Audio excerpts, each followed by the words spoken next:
Okay. Good evening. Before we start the meeting, may I inform members, officers and the public that we are not expecting a fire drill, but in the event of a fire alarm ringing, please do not exit via the lifts, but use the stairs via one of the main fire exits at either end of the chamber of the public gallery. For those of you not familiar with the building, the toilets are available just outside the chamber at the end of the members' foyer. On the number of public... Oh, I think I've got a fail on the script. I would like to politely ask that you turn off your mobile phones and any other electronic devices or switch them to silent. The chairman's fine is still in place. I would also like to remind all members that they should leave the chamber during the debate of any item. They should satisfy themselves that they have heard enough of the debate to vote in an instructive manner. Furthermore, I would also be grateful if all contributions can be concise, please, and that various time limits for speeches are respected. At the relevant point, I will invite the monitoring officer to confirm the process relevant to the item to be considered.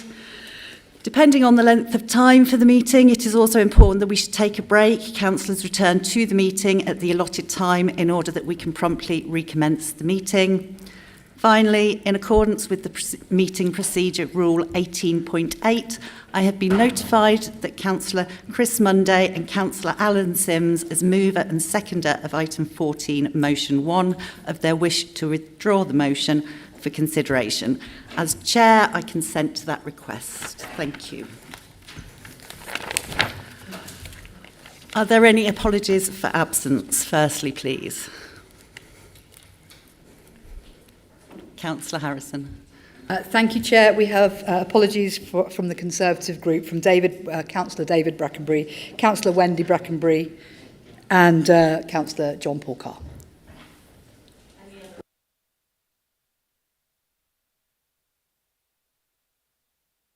Yeah, from the Labour group, apologies from Councillor Willie Colquhoun, and I think we all wish him well in his recovery. Thank you. Kilgannon from the Reform group.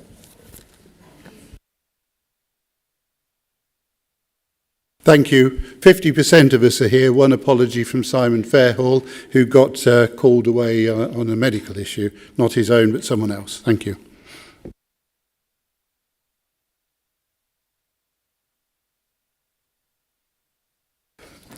The next item on the agenda is the minutes of the meetings held on the 26th of June. Are there any issues in relation to the accuracy of the minutes, please?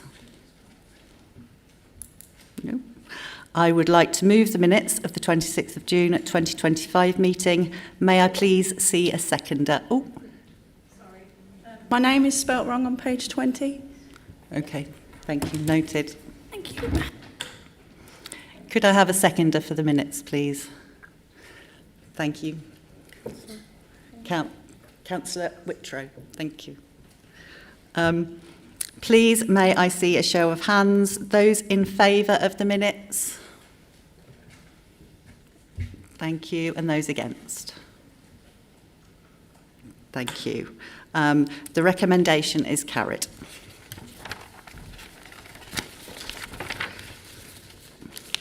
Are there any declarations of interest that councillors wish to make related to items of business to be discussed today?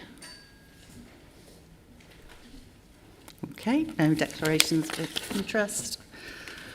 Okay, Chair's announcements. I'll keep this short today because we do have a very busy agenda. I would like to welcome members of the public gallery to the meeting. And those watching online via the webcast. Please, may I remind those people in the public gallery, for your safety, to remain seated and only stand when walking to your seat and on exiting the gallery. I would like to especially welcome members of the Youth Council who are here with us today in the public gallery, and to remind members of her forthcoming Chair's Ball, which is on the 18th of October. If you'd like to purchase tickets, just drop me an email. Thank you very much. Okay. So, On to item 5, leaders' announcements. Please, may I see the leader of the council to make any announcements. Thank you very much, Madam Chairman. Some months ago, my predecessor referred to VIPs in the public gallery. He was quite astute because one of them was Brian Benworth, now Councillor Brian Benworth, an executive member for Health and Leisure. And the other was Eddie MacDonald, now Councillor Eddie MacDonald, and of course, Deputy Leader of the Council. Well, tonight we really do have some very important people in the public gallery. I want to welcome members of the Youth Advisory Council who are here this evening. I'm delighted that you could be here, and I'm sure I speak for all members when I say we look forward to hearing your ideas, thoughts and feedback that will help ensure that young people's voices are heard loud and clear. I really hope that this council meeting will be a positive spectacle and our members are all on their very best behaviour. No pressure there then. Staying on the subject of youth, who are so vital to our future, I wanted to say a big well done to all those children who got their GCSE and A-level results over the summer. I know it may seem hard to believe, but I do remember what it was like to get those exam results. Whether they are the results you expected or not, they are always opportunities ahead, and we are rightly proud of every single one of you, and I'll return to that shortly. Whilst the schools had broken for the summer holidays, it was also great to see the various summer activities that took place at various venues throughout Northamptonshire. I visited a fair few, and it was lovely to see so many people having fun. My most recent event was the Manifest in Rothwell, which I enjoyed visiting with my family. I would like to say thank you to all the staff, partners and volunteers who helped make these events and that took place over the summer and made it a summer of success. I also want to wish our women's rugby team the very best of luck for the World Cup tournament. As Northampton is one of the host towns, I was privileged to attend one of the opening ceremonies and the England game last weekend.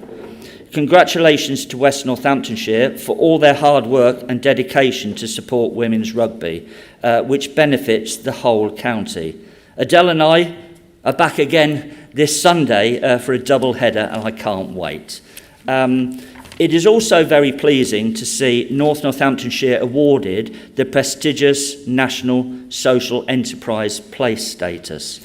North Northamptonshire has been officially named a Social Enterprise Place by Social Enterprise UK, making the area as a national hub for businesses tackling social and environmental issues throughout enterprise. This status, which has been awarded to just 25 places across the UK, brings national recognition to this area's thriving network of social enterprises. That is, organisations that reinvest their profits to benefit local people and the wider area. I've met so many people since the last full council meeting. It seems ages ago. So I won't try and list them all for the fear of missing some out. However, all share a common thread of community and passion for North Northamptonshire. And I'm very proud of the work they do. And our local communities and everyone who makes this area their home. As well as reflecting on recent events, I wanted to say a few words about what is on the horizon, as we have now officially entered autumn, according to the meteorological calendar, that is. The Council will soon be consulting on its new corporate plan. Thank you to those who took the time to provide their feedback on what you will feel the future focus of this council could be. I've said it a few times already, but I really think that this council will be much stronger if we collaborate and work together across the political divide. Everyone in this room and all our staff, partners, local businesses, and of course all of our residents will be welcome and encouraged to have their say on the future direction of this council. and local community when the consultation launches very soon. And thank you to everyone who completed the resident satisfaction survey. The results of this survey will help shape the draft corporate plan, and the headline results will be ready to share again very soon. I will keep members informed about the timing of the corporate plan consultation launch and the timing of the availability of the resident satisfaction survey in the coming days. We are also embarking, as you know, on the budget process for next year, and this is absolutely vital to the future of North Northamptonshire.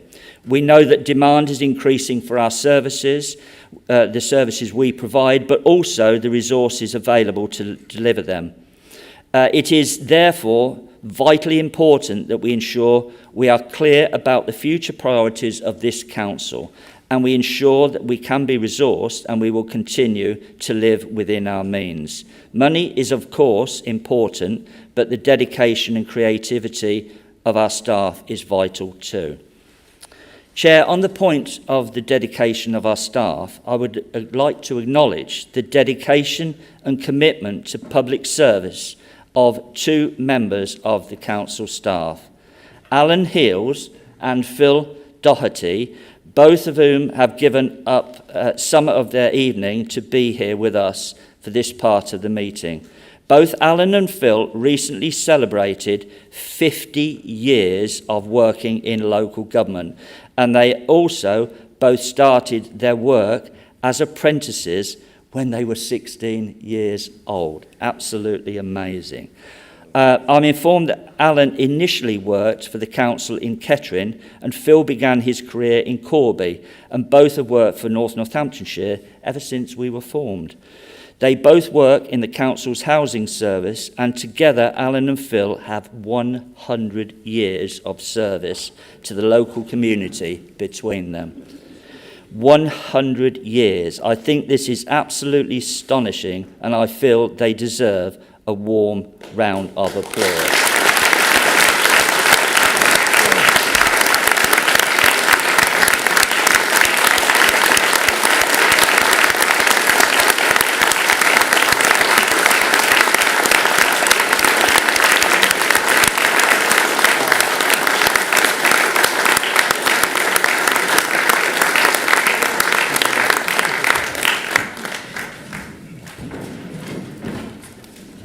I wonder if you'd like to come forward and to have a photo, if that's okay.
Thank you, Madam Chair. I think both Alan and Phil have set a great example. I said earlier that I would return to the point around future opportunities for school leavers. As a council, we have a number of success stories about staff who started off as apprentices. There really are some excellent apprentice opportunities here at North Northamptonshire Council. Whether it is learning a trade, developing vital skills in IT, training to be an accountant, a public health officer, or taking a career in care, apprenticeships provide an excellent opportunity for the council and for our local community. I know that we've recently had a number of apprentices start in our housing service. In addition, we have had a number of apprentices start in our planning service, which I think is wonderful to see. I hope we'll be taking on many more apprentices in the coming months and years. I also want to take the opportunity to mention Northamptonshire Day, which is taking place on Saturday, the 25th of October. This is a bold, new celebration of civic pride and community spirit in this vibrant area. It's staged in Northampton this year, and I've just had it confirmed it will be staged in North Northamptonshire in the autumn of next year. So I think that's really good news. I think it is great that we can join forces with West Northamptonshire Council to help celebrate this wonderful area and help put the whole of Northamptonshire on the map and develop a stronger sense of pride in our local communities. Finally, I'm told that again we will have quite an audience online tonight, and some viewers may be applicants for the post of Director of Transformation and Strategy at the Council. For those applicants who are watching, I sincerely hope that you enjoy tonight's meeting and that it helps you get a good feel for this Council. I can genuinely say that this is simply the best group of officers and members that I have ever been privileged to work alongside in my career in local government.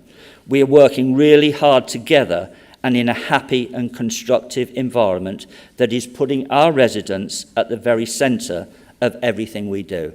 Thank you, Madam Chair. Thank you. Okay. Agenda item 6, public participation. Councillors, I confirm that we have no public statements to be presented to this meeting. I can also confirm that there are no public questions. I can also confirm that there are no petitions qualifying for this meeting have been received. Agenda item 7. I understand there are no executive presentations on this occasion.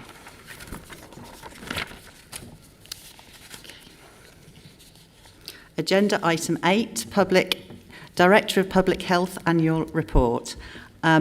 Please may I see Jane Bethay, Director of Public Health, to present a video introducing this year's annual report and to say a few words prior to debate commencing.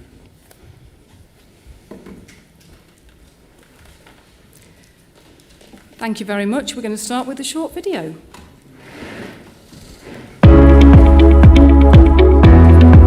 Hello and welcome to North Northamptonshire Council's Director of Public Health Annual Report for 24-25. My name's Jane Bethay, I'm the Director of Public Health, Communities and Leisure for North Northamptonshire Council, and I'm here to take you through some of the key highlights from this year's report, which is all about the first year of our local health and wellbeing strategy.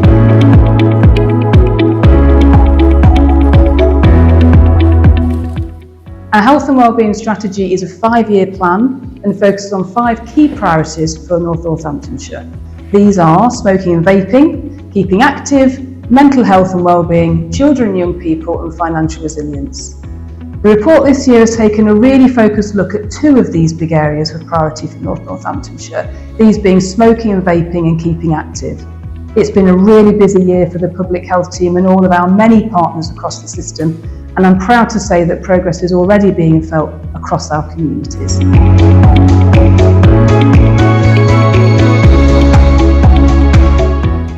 So starting with smoking and vaping. So smoking is still the #1 cause of preventable death and ill health in England, and we are really committed to supporting the government's target of becoming smoke-free by 2030. In North Northamptonshire, 14.8% of adults smoke, and that is higher than the national average. But we also know that rates of smoking are higher among certain groups. So in routine and manual workers, for example, that figure rises to 21.8%, and with people who've got long-term mental health conditions, it's nearly 30%. And what we know is the difference in life expectancy for people with serious mental health conditions is really linked to the fact that there's such a high prevalence of smoking in this particular group. So looking back to 24-25 around smoking and around our services, we have really strengthened our stop smoking service here in North Northamptonshire. We've added 5 new staff, we've expanded our face-to-face clinics, and we have focused support in areas with the highest smoking rates. This is making a real difference to our local population. Over 1,600 residents have set a quit date in this year, and 67% of those have been successful in quitting smoking. Our waiting times have dropped, and at the moment our waiting times are just 1 week. We've also increased our targeted support to groups who are most likely to smoke or at more risk from the effects of smoking, and this does include pregnant women, people with mental health conditions, and also those who work in routine or manual work. One of our really big areas of success this year has been the launch of Operation Stop, and it really demonstrates how we work as a public health function with lots of partners across the system. It's a joint initiative with North Northamptonshire Council's Trading Standards team and also Northamptonshire Police, and it targets legal tobacco and vape sales within our community, and especially to underage users.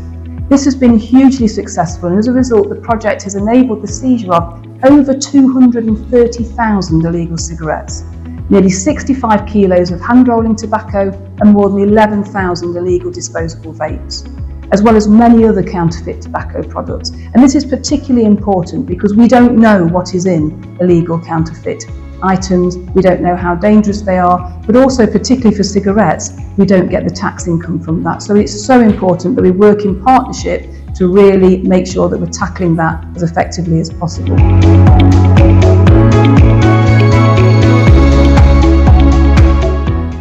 So smoking and vaping are really big areas of focus for us, but so is making physical activity something that more people can take part in, because being physically active is a really effective tool in terms of improving our health, our well-being and our quality of life. Being physically active helps prevent heart disease, diabetes and depression. It reduces social isolation, improves mental health, and really importantly, it supports a healthier ageing, and that's something we all want for our futures.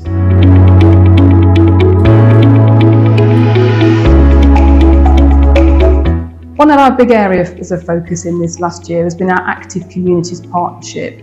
This partnership brings together the Council's leisure team, the NHS, voluntary groups and community stakeholders. And together the partnership has delivered a wide range of programmes, such as our Activity Buddy Coordinator programme, which really helps match people with tailored support and local opportunities to get moving. It provides encouragement, guidance and a personalised route into a more active lifestyle. Our Wellbeing Walks programme has been hugely popular this year, and it's now offered weekly in 32 locations with 124 trained volunteer walk leaders. The walk leaders are so important to this work, and we've seen cases of people who have started really nervously, they've not necessarily had the confidence to even go on one of the walks, who are now leading those walks as volunteers and making a huge difference to their own health, but also then the health of other people who are really participating and enjoying that opportunity.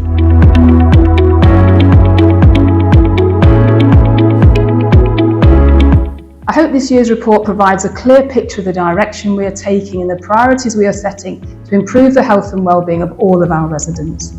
I look forward to speaking to you again next year with more updates from the team and stories from a successful 2025-2026.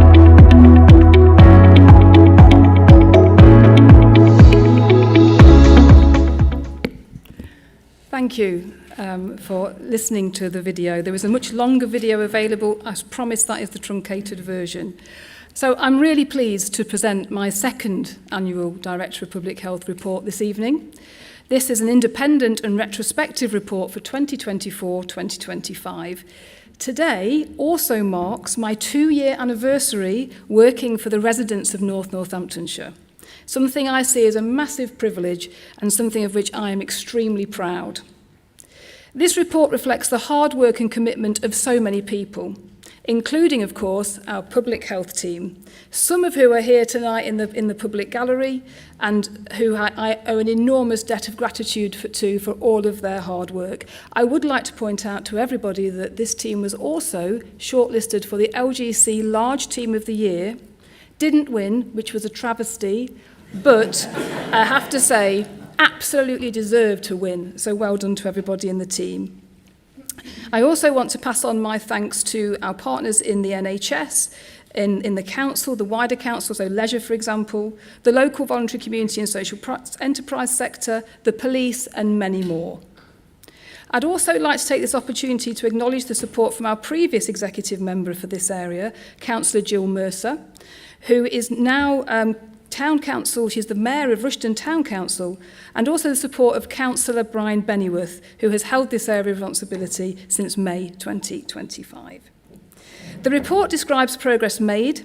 It illustrates how we are working with our partners to improve the health and well-being of the people of North Northamptonshire.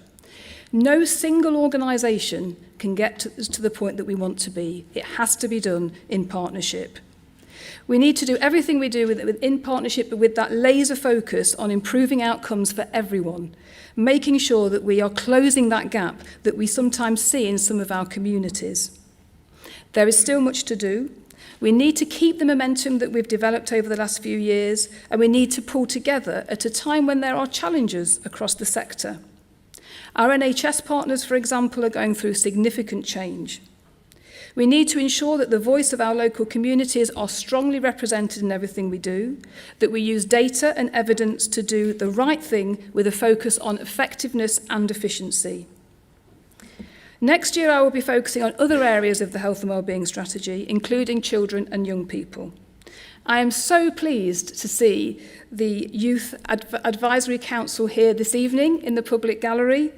You are the future of this country, and you are the future of your communities, and hearing your voice is absolutely essential if we want to get to the place we really want to get to. And that is that people living in North Northamptonshire live longer, happier and healthier lives. Thank you.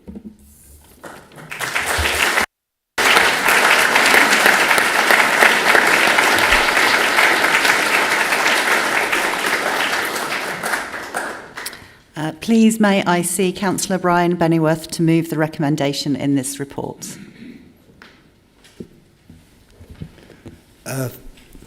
Thank you, Chair.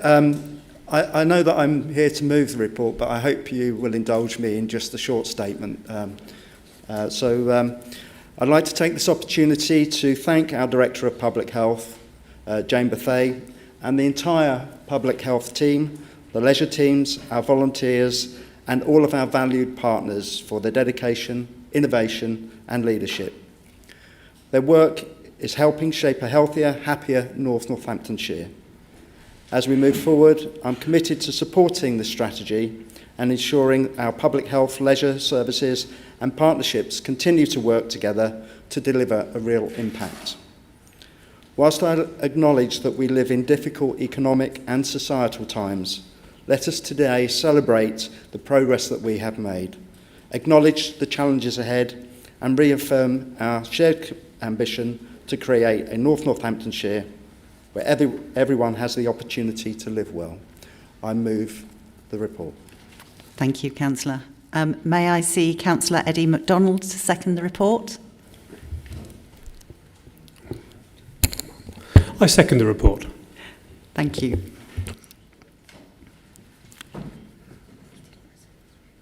Right. Councillor Pengelly first, please. Yes, Chairman. And I think that we all have to agree that the officers work really, really hard in putting these reports together. But I'm a councillor in Corby, and what we see is a massive difference in things like life expectancy, that if you live in Corby than if you live in other towns in the area. If you stand at the top of Rockingham Hill and look towards Oakham, people in Oakham live 10 years longer, 10 years than people in Corby. It gets even worse. We've got some good councillors from Kingswood in here tonight. If you represent the Kingswood part of the estate, you live 10 years less than if you live in Oakley Vale. There's something wrong, and there's something wrong that people that are working class live less on this earth than people that aren't working class, and something has to be tackled. This report tackles some of the issues, but smoking is something that we've been looking at in Corby for 10 years. Have we failed somewhere? It's the same report now than we had 10 years ago, and we're just not getting anywhere with it. The figures now are the exact same that I looked at 10 years ago with the same kind of report that came forward to Corby Borough Council. We're lacking somewhere. The report doesn't tackle housing inequalities. We have massive issues with damp and mould and other things in some of the housing. And I don't mean the council housing, I'm on about the private sector and the HMOs as well. Why are we not tackling that? It's really, really important. And then the final bit, and something that we have to tackle, is a massive concern we have in Corby on the contaminated land. People are asking where certain substances were dumped. They don't know. The council have to be open and transparent with the people asking these questions.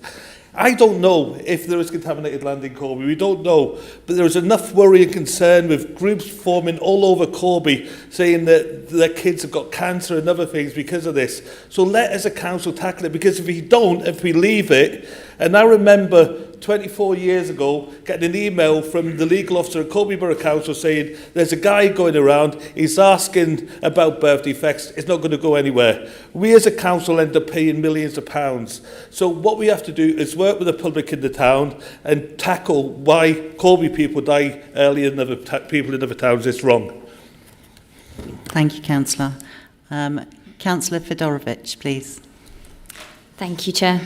Bear with me. Firstly, I just wanted to massively thank the officers, not only just for the immense amount of work going into the excellent report, but so much going on behind the scenes. Really, really impressive work with regards to the reduction of smoking as well. I specifically wanted to just mention about the video.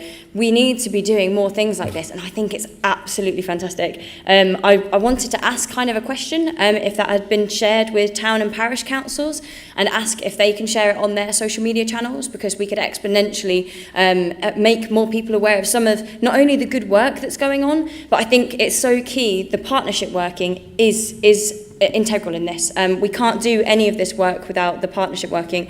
And I always talk about how I don't think we're using our town and parish councils enough. They want to support their communities and listen to them. And actually, one of the big things that I was sort of there's obviously some fantastic things that are going on here, like wellbeing walks. The more we can expand that success, and I know that that's obviously, I'm sure, what is trying to be done behind the scenes. But the big thing that I'm sort of seeing in Kettering is how we need to fill the gaps. We were identified in the leisure report. Kettering's really far behind loads of our other towns. We have severe gaps in everything from football to all sorts of other different sports and activities. And about getting people active, it can be local groups, local volunteers, local community groups, and these town and parish councils that could potentially help fill these. So I guess my question, or just possibly some feedback for the report, is could we make a clear list for some of these town and parish councils of what is needed, or what we have identified through the data is needed through this area, and help empower some of those groups to do some of that work, because I think we need to be moving a little bit more at pace here. And I think especially in Kettering Town Council, I don't think that data has really come through clearly enough. We're doing work on the ground, but I think that would be a really helpful way to expand some of this really amazing work that's being done here. The only other thing I just wanted to mention as well is I think, just as Councillor Crangelli has mentioned, the big issues we're seeing, and all of us are seeing, are doctors and dentists being incredibly hard to access, and just healthcare being very expensive to access. This is one of the biggest health issues we have in North Northamptonshire. We kind of all know that, and whilst I appreciate it's not North Northamptonshire that can solve that necessarily, our influence is really, really key, and I would really like to see on annual reports like this how we are influencing this, how we are through the ICB, Integrated Care Board, how we're influencing that, how we're influencing through planning to help make sure that these facilities are being created, because we know that housing developments, houses are being built, new developments, and the health aspects that should be part of those developments are not coming forward first. So those are the kind of real key things that I think I'd like to see possibly at the next report. But I really do appreciate thoroughly all the work that's been going into this. So thank you very much. Thank you, Councillor. Councillor Howes, please. Thank you, Chair. I'd like to welcome this report, the thorough report, and I was very pleased to see the video. Excellent from that as well. It's great to see the work around the areas such as smoking, mental health, active families, and so on, having a positive impact across North Northamptonshire and specifically to the lives of our residents. It was also great to see a former colleague and councillor, Jill Mercer, mention in the report for all of her hard work as the executive member in the previous administration. Her work, alongside the excellent officers in the department, who helped deliver these key successes that we saw in the report in the public health space, and we hope that we see this many years to come. Thank you, Councillor.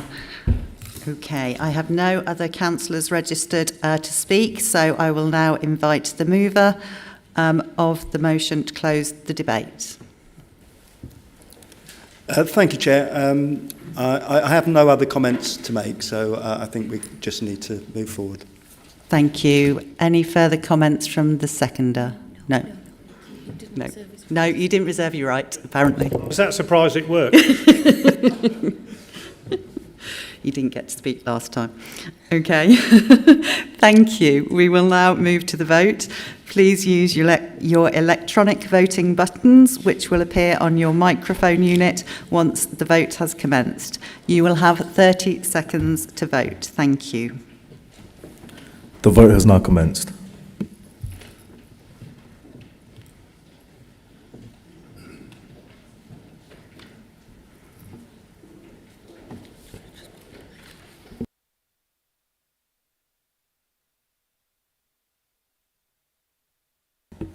There are 10 seconds remaining.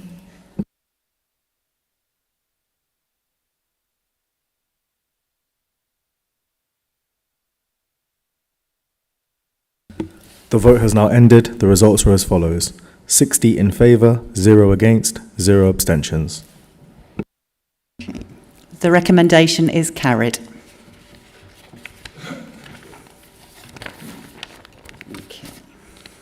Agenda item 10, appointment to the role of independent persons.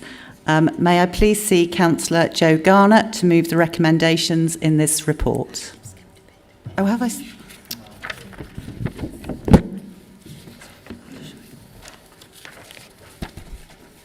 Right, sorry, I'm doing that double-sided printing thing, tripping me up again. Okay. Agenda item 9, appointment to the Independent Remuneration Panel for the scheme of members' allowances.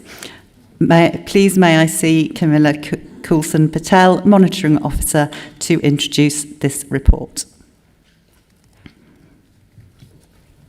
Thank you, Chair, and good evening, councillors. The requirement to have an independent remuneration panel for the scheme of members' allowances is governed by legislation, and the current approved scheme is contained within the Council's constitution. Under legislation, the current scheme is required to be reviewed prior to June 26, and officers have recommended that a review is conducted this autumn to reflect the changes in committee of this council, together with the reduction of numbers of councillors from 78 to 68, as well as the reorganisation of warding arrangements. Prior to an independent review, it is important to have a skilled independent panel.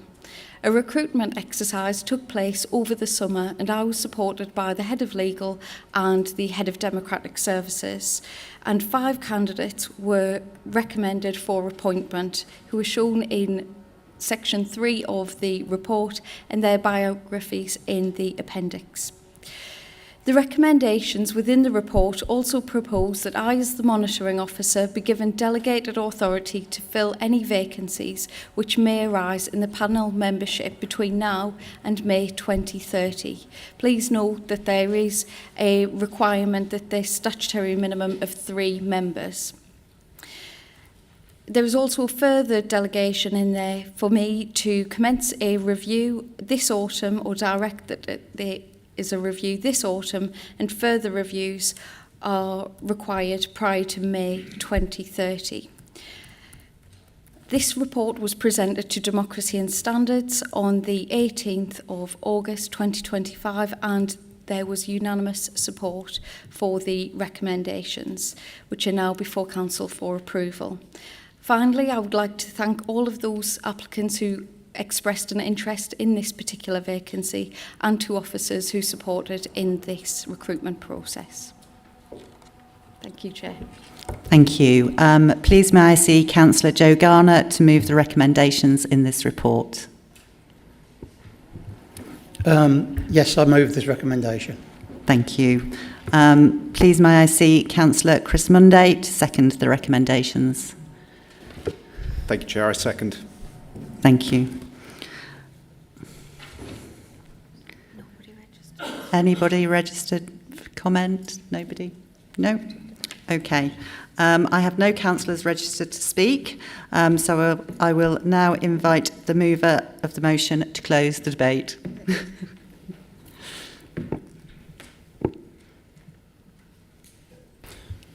And I have nothing further to add on the motion.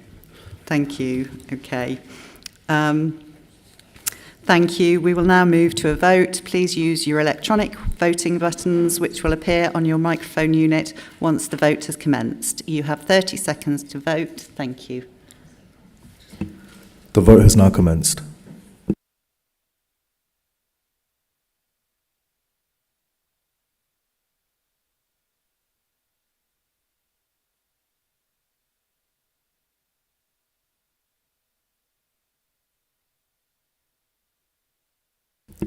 There are 10 seconds remaining.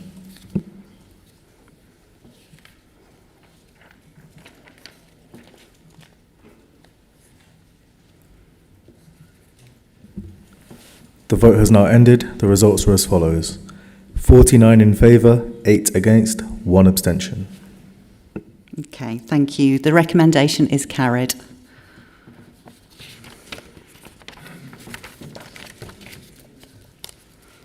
Okay, agenda item 10, appointment to role of independent persons. May I please see Councillor Joe Garner to move the recommendations of this report. Your microphone will automatically switch on. Thank you, Chair. Section 28, subsection 7 of the Localism Act 2011 requires the Council to put in place certain arrangements for promoting and maintaining standards of conduct, including the adoption of a code of conduct, as well as the appointment by the authority of at least one independent person whose views are to be sought and taken into account prior to a decision on any code of conduct allegation that it is decided to investigate in respect of members and co-opted members of this council, as well as the town and parish councils within this area. This report outlines the process of recruitment and selection undertaken for vacancies to this post.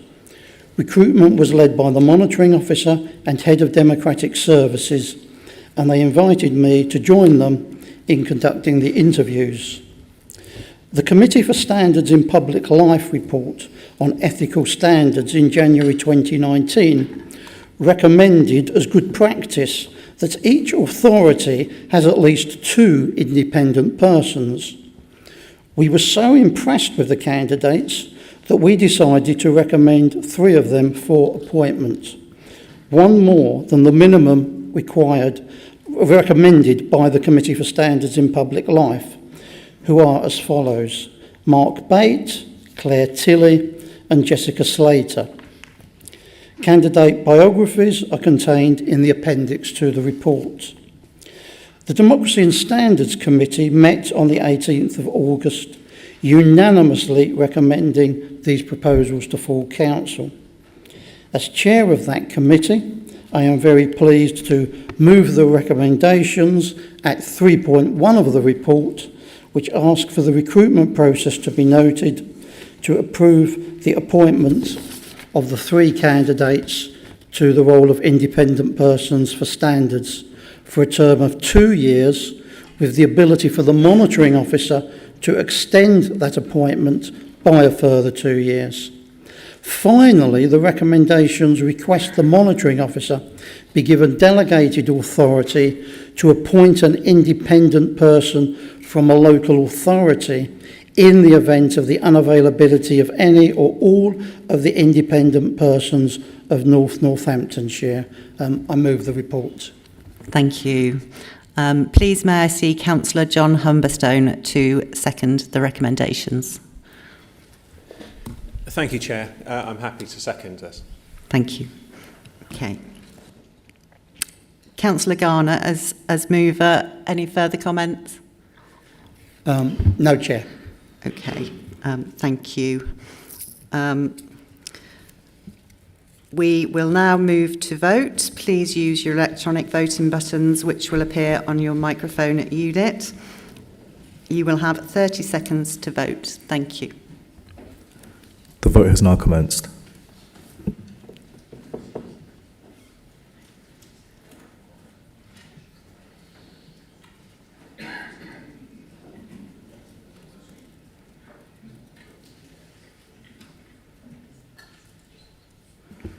There are 10 seconds remaining.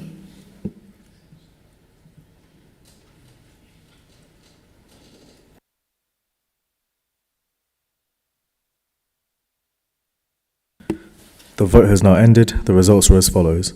59 in favour, 1 abstention, 0 against. Thank you. The recommendation is carried. Okay, item number 11, appointment of co-opted town and parish co-opted members. Please may I see Councillor Joe Garner to move the recommendation in this report.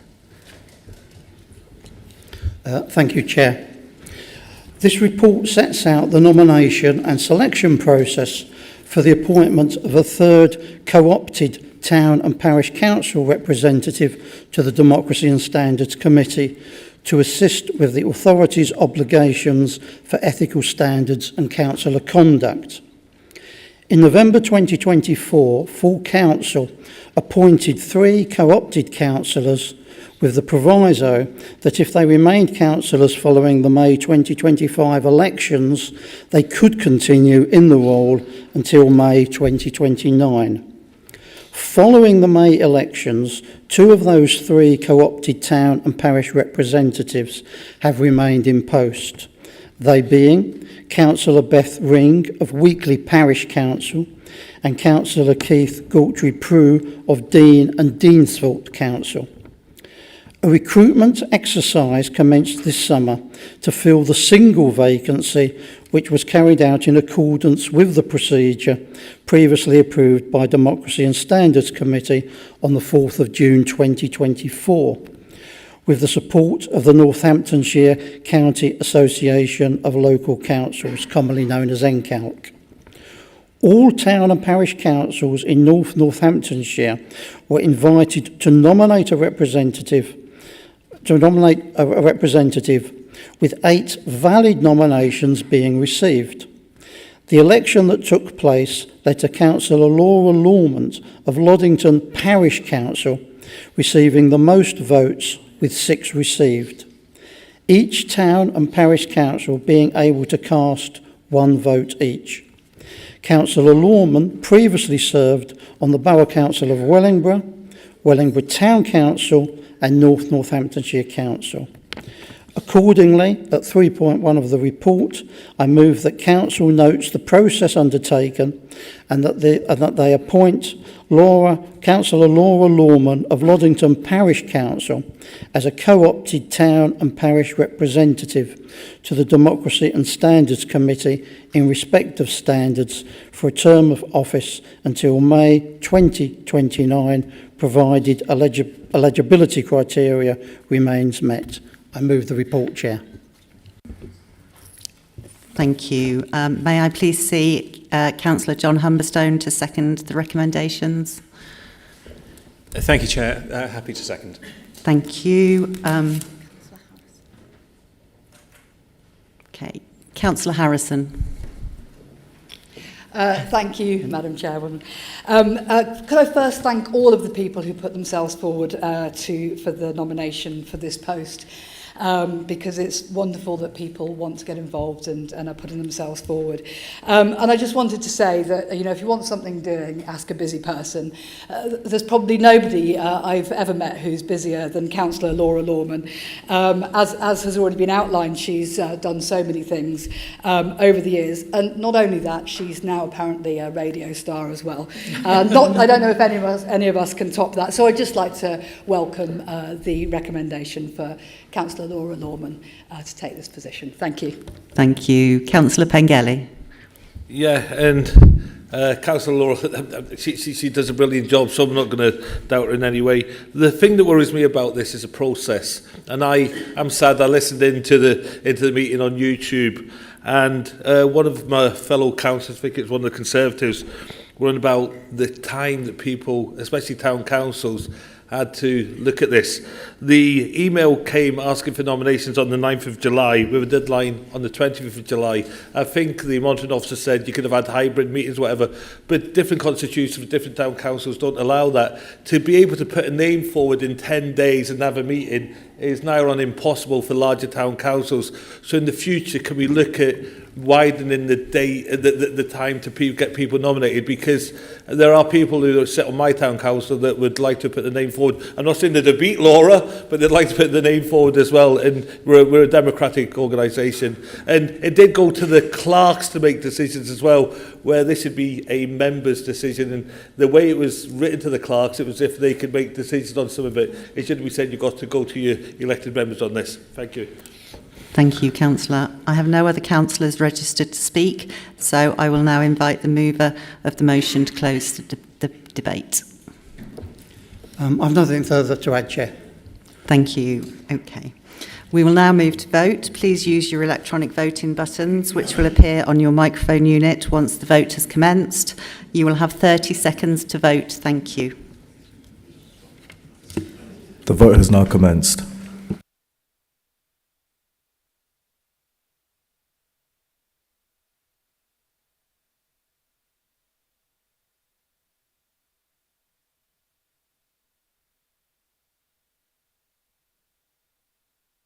There are 10 seconds remaining.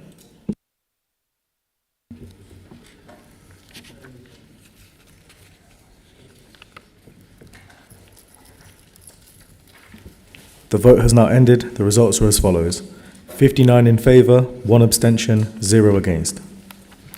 The recommendation has carried.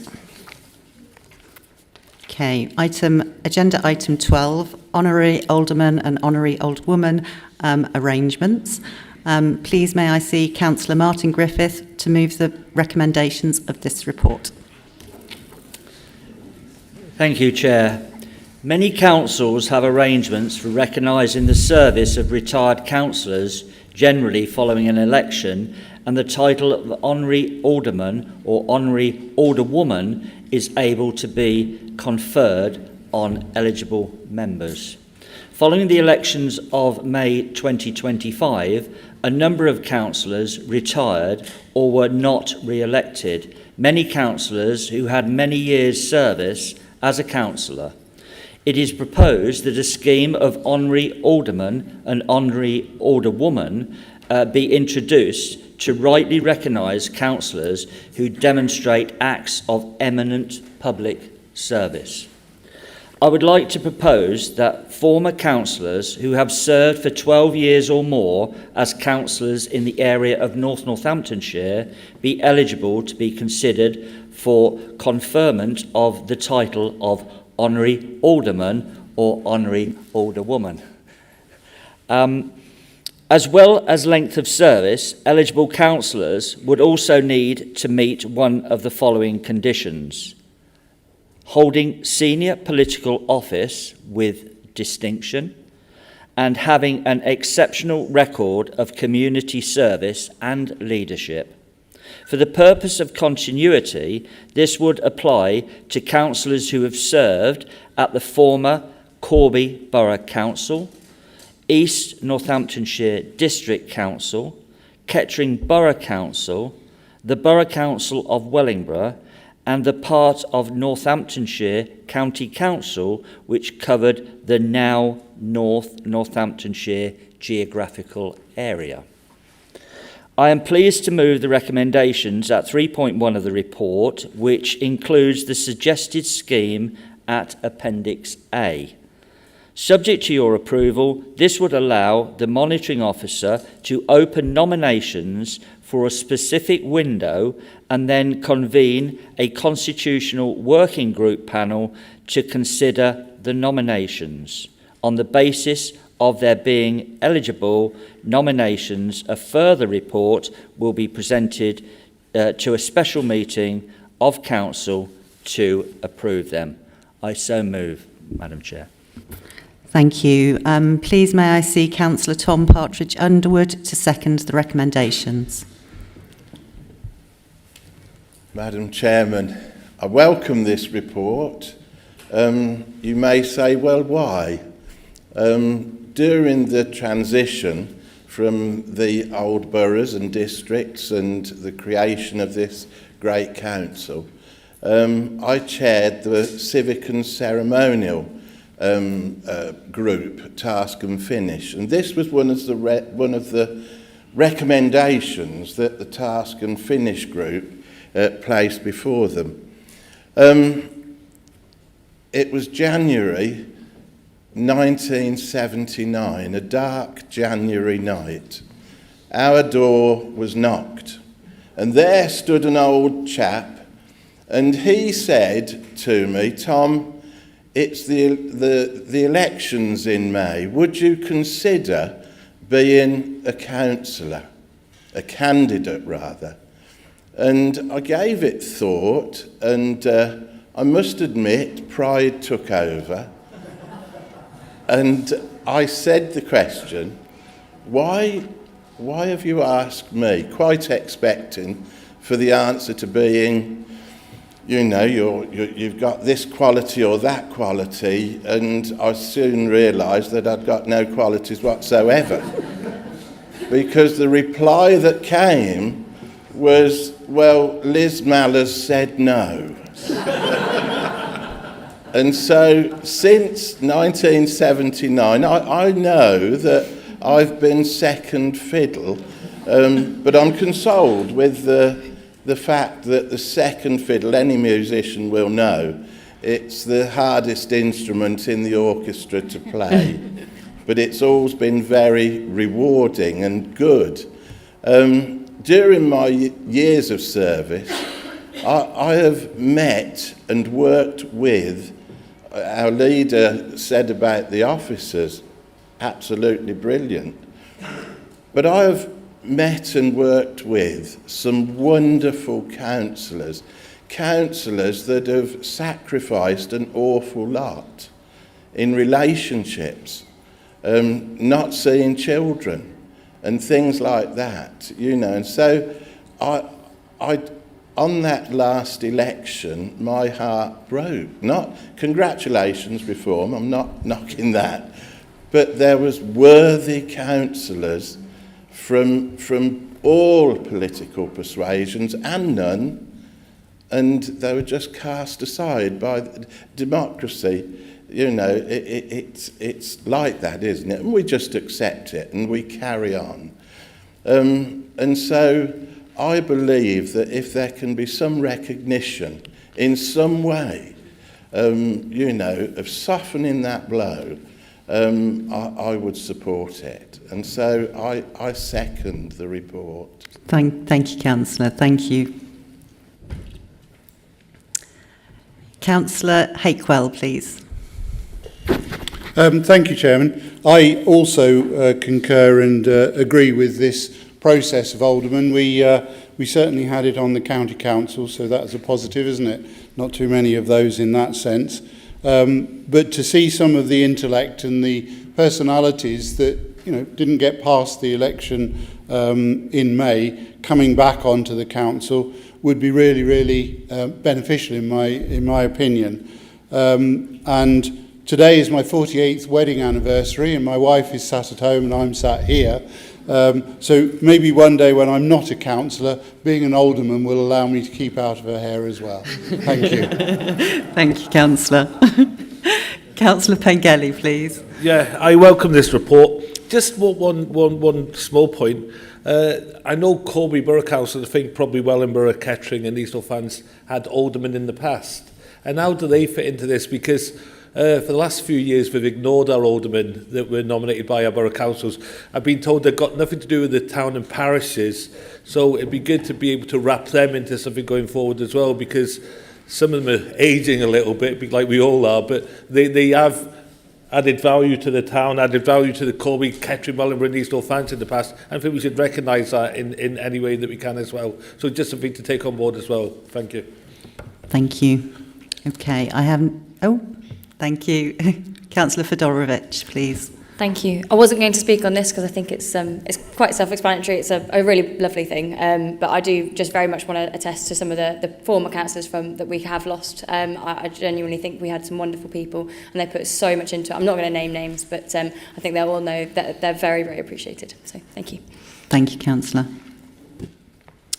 I'll just pause this time. I have no other councillors registered to vote to speak, so I will invite the mover of the motion to close the debate, please.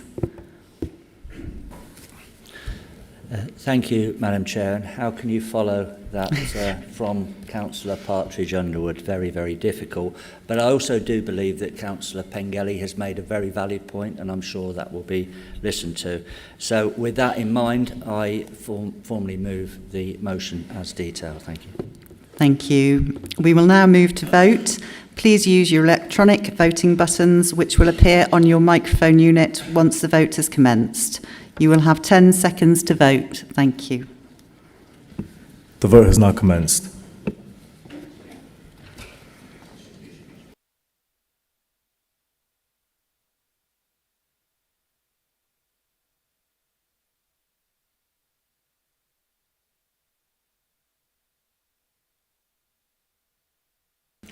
There are 10 seconds remaining.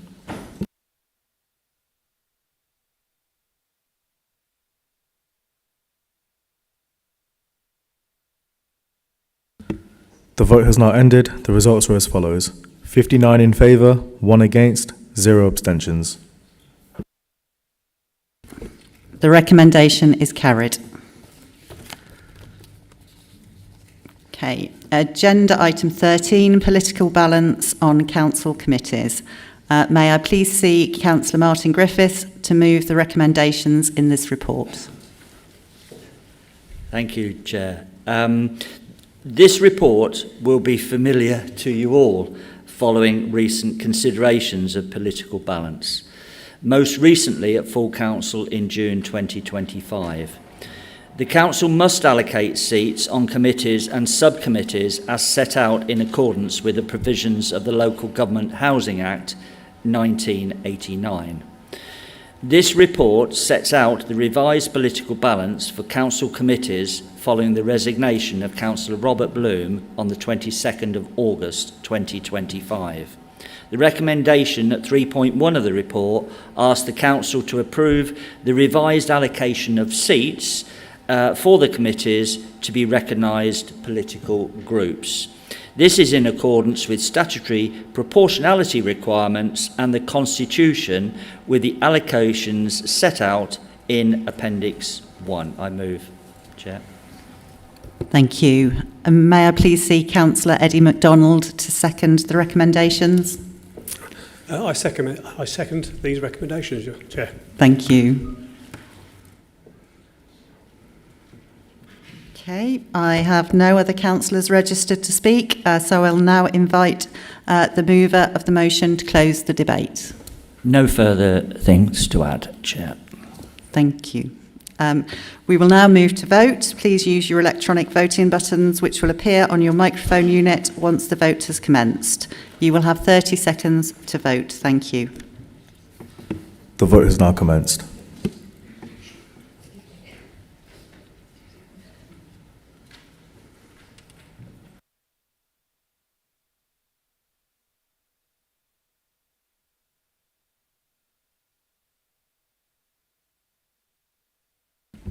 There are 10 seconds remaining.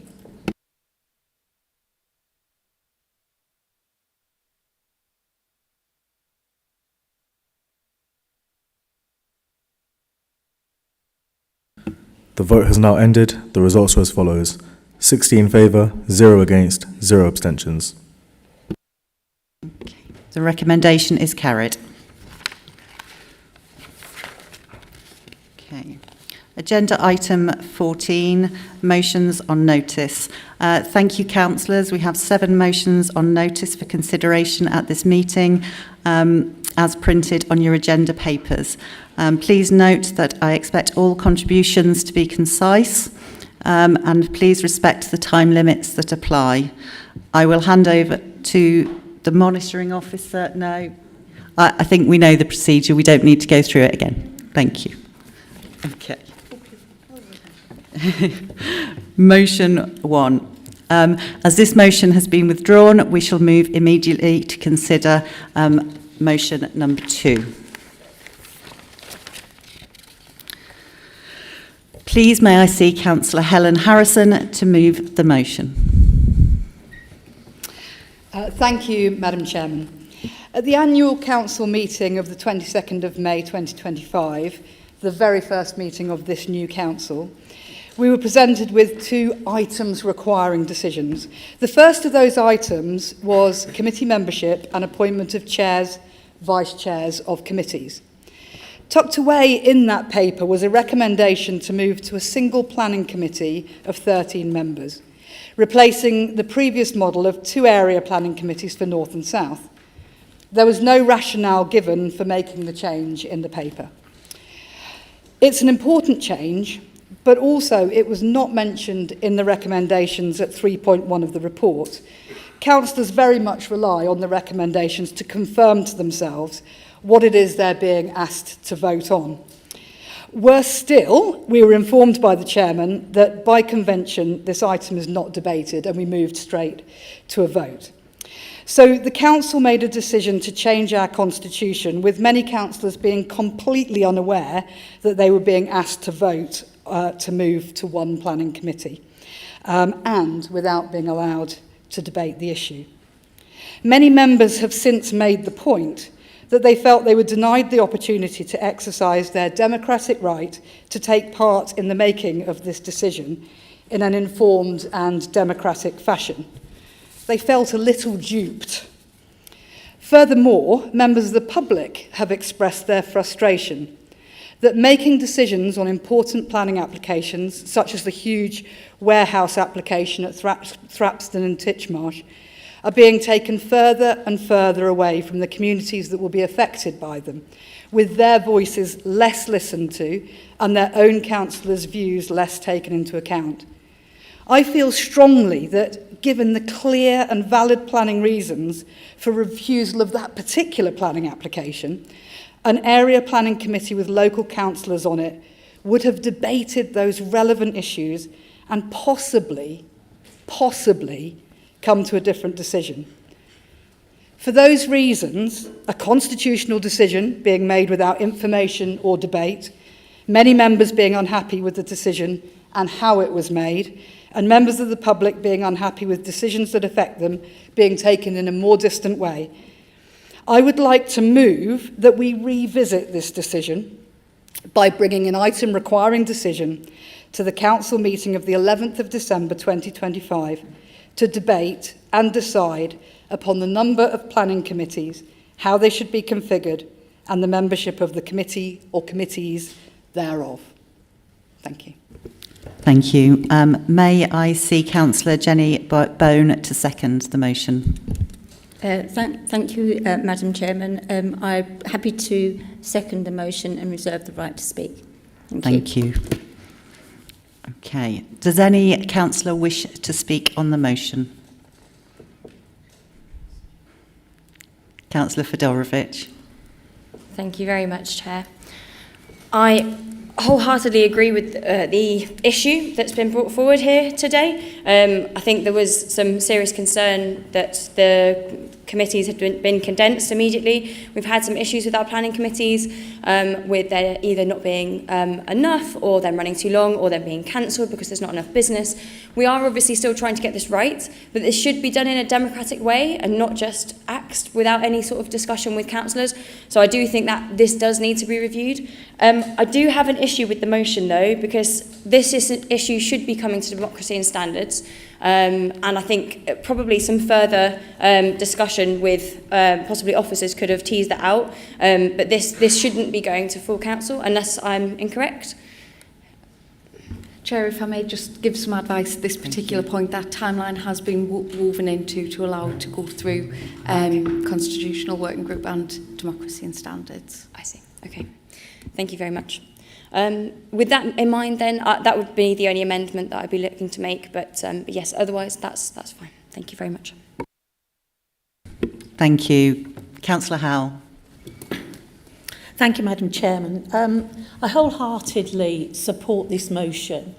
If members will remember, I brought a question with regards to this chamber at the last full council meeting, and I was extremely disappointed that the follow-up question that I had, or the supplementary question, I didn't receive a response within the constituted time and had to chase for a subsequent response. And the response was pretty much the same response as the initial question that I asked. So I totally agree with this, because realistically we should be allowing members of the public to have a say in what we do in this chamber. These decisions should not be embedded in a document that is for something totally different. When we're talking about committee membership, that's totally different than actually asking this council to vote on something that we weren't able to discuss at all. So I wholeheartedly support this. Democracy is everything in what we do. The result of that may well be that we still remain as one committee. However, without the opportunity for residents and members to be able to discuss this, I think it's a poor show that happens within this chamber. Thank you, Madam Chairman. Thank you, Councillor. I have no other councillors registered to speak, so I will now invite the mover and seconder to close the debate. If I can go to Councillor Bone first. Thank you, Madam Chairman. A comment I'd like to make first. I think it's really disappointing that we don't have any other members speaking on this issue. I think planning is such an important topic for all our residents. So I'm disappointed in fellow colleagues. That said, I was pleased to hear the leader say, welcome the youth upstairs, and I concur with that. Their voices should be heard loud and clear. I think our voices should have been heard loud and clear. They clearly weren't at that meeting. It wasn't debated. I think it's quite dire, really, that happened. The leader also says this evening that the residents of Northants should be at the centre of all our decisions. And members' decisions. We're a democratic organisation. I think that was an example of not being democracy at all. So I fully support my colleague's motion here. I'm happy. Thank you. Thank you. I will now invite the mover of the motion, Councillor Helen Harrison, to close the debate. Thank you, Madam Chairman. I'm sorry that there are not very many people in the chamber that seem to be massively interested in this particular agenda item and this particular motion. I'm slightly puzzled as to why, because our inboxes tend to be filled with issues raised with us by our constituents on planning, and I know we all have very strong views and opinions on planning. Just in response to Councillor Fedorowicz's suggestion that this should go to democracy and standards, and I'm absolutely certain that the working group is the Constitution Working Group is talking about this right now. But the point was, it was a decision that was brought to this council, hidden within a paper. It was intended for us, the full council, to make a decision on this, and the Constitution was changed because we were told on that night we made a decision on this. So therefore I feel very strongly that given we were told we'd made a decision, that I bet if I asked you all to put your hands up, virtually none of you would have known on that evening that we made a decision to move from 2 committees to 1.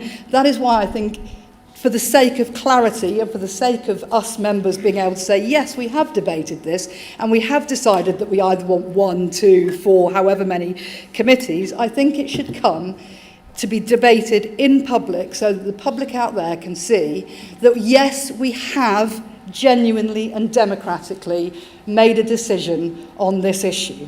That's why I think it should come to full council, and yes, of course, the Constitution Working Group and Democracy and Standards can look at it too, but it should come here.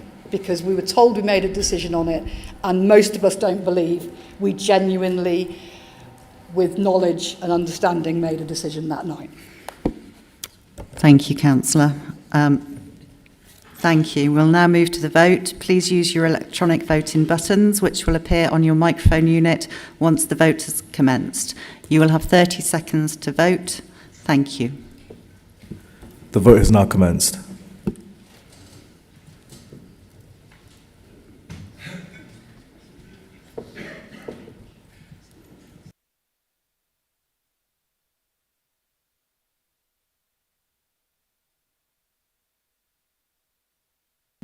There are 10 seconds remaining.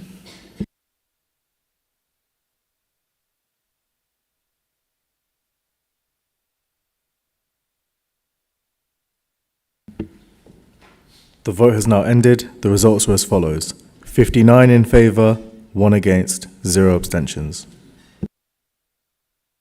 The motion is carried.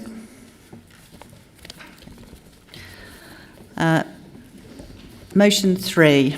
Under Meeting Procedure Rule 19.26, may I see Councillor David Howes to propose the acceptance of his altered motion, which has been circulated to all councillors prior to this meeting.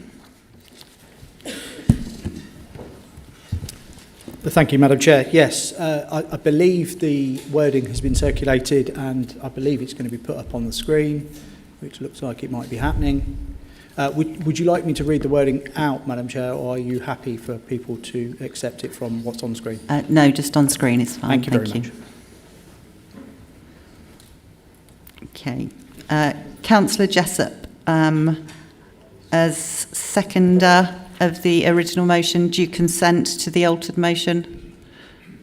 Yes, Madam Chairman. Thank you. Please may I see by a show of hands those councillors in favour of accepting the altered motion for debate? Those against? Against first. Just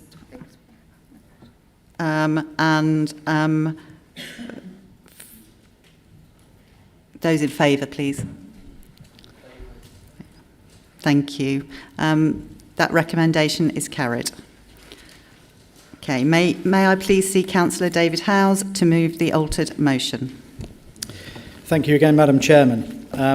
This motion is to address the important matter concerning the site near Loddington and Cransley in Northamptonshire. It has now been some time since the Planning Inspectorate report dated the 30th of August 2022, which mandated that the current occupiers must vacate the land and restore it to its previous use. As I am sure most of us are acutely aware, this has not happened, and in fact the site has significantly expanded and occupiers continue to reside on the site, defying the report's requests. This directive has caused considerable anxiety among the local community, who are eager to see this matter resolved promptly and effectively. During my time, I had a number of meetings with the relevant parish councillors and residents of the area. In my previous role, I witnessed the significant efforts undertaken to comply with the Planning Inspectorate's report. The previous administration made substantial progress, and it is crucial that the new administration continues this work with the same dedication. It is important to understand the ramifications if this work slows down or indeed stops, as it would send a concerning message about Northamptonshire's Council's commitment to upholding planning law. To ensure that this work remains on track, I propose that we refer this matter to the Executive for further consideration. I also recommend that a comprehensive report is prepared and presented at the Executive meeting scheduled for the 11th of November 2025. This report should provide assurances on the progress made and outline the steps that will continue to be taken to resolve this issue. I would like to move the motion and request a seconder for this motion. Madam Chair, thank you. Thank you. Please may I see Councillor Vicky Jessup to second the altered motion? Thank you, Madam Chairman. I'm pleased to second this motion brought forward by Councillor David Howes. Situation at the site near Loddington and Cransley remains a matter of significant concern for both residents and the wider community. The planning inspector's decision must be respected, and it is essential that this council continues to demonstrate its commitment to lawful and fair planning enforcement of unauthorised development. Referring this matter to the executive and requesting a comprehensive report by the 11th of November is a necessary step. I fully support this motion. Hear, hear. Thank you. Does any councillor wish to speak on the altered motion? Councillor Hakewell. Thank you, Chairman. I'd like to thank Councillor Howes for belatedly taking such an interest in the Rothwell-Maudsley ward that Councillors Kellett, Bennyworth and I were elected to represent on May the 1st of this year.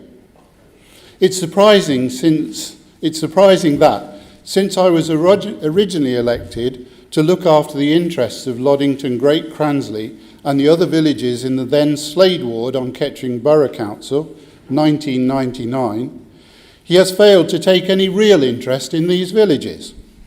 This is not least since the present occupation, about which this motion relates, occurred in 2019, 6 years ago.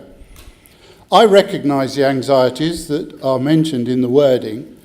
I would have welcomed his support as portfolio holder for the Gypsy and Traveller community to help resolve these issues. Instead of working together and seeking a resolution to accommodate the needs and life experiences both of the settled and Traveller community, I and my then colleagues were excluded from meetings and communications which we believe discussed the concerns raised in this motion. There was no communication with us, certainly nothing that we could pass on in our role as councillors. Madam Chairman, if that lack of communication from the mover of this motion had endured after May's elections, I might well have been moving this motion myself tonight.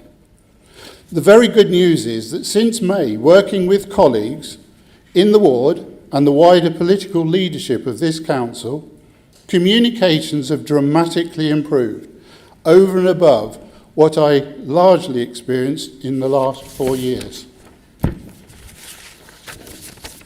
For the first time in my recollection, all 3 ward councillors have met with the action group and attended parish council meetings where this issue has been on the agenda. Even more pleasing is that the leader took time out to join us, and that was very well received locally. The first time a leader of North Northamptonshire Council had taken such an interest in the issue that's based in this motion. There is a new, refreshed spirit of working together, Chairman, setting aside politics since May. I personally feel that my contribution, such as it is, towards caring for the residents of my ward and North Northamptonshire is now much more valued than I ever experienced in the preceding 4 years.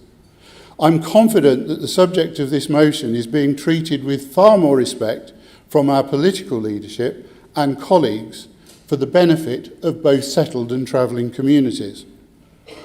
This motion, Chairman, is both mischievous and hypocritical and doesn't add value to the situation, and for that reason I will certainly not be voting for it. But I will continue to work constructively to find the best resolution for all concerned and get involved in the debate. Thank you. Thank you, Councillor. Okay. Councillor Harrison.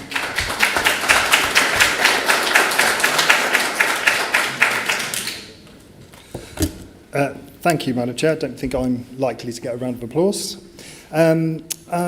As Executive Member for Regulatory Services, this partially falls under my area of responsibility.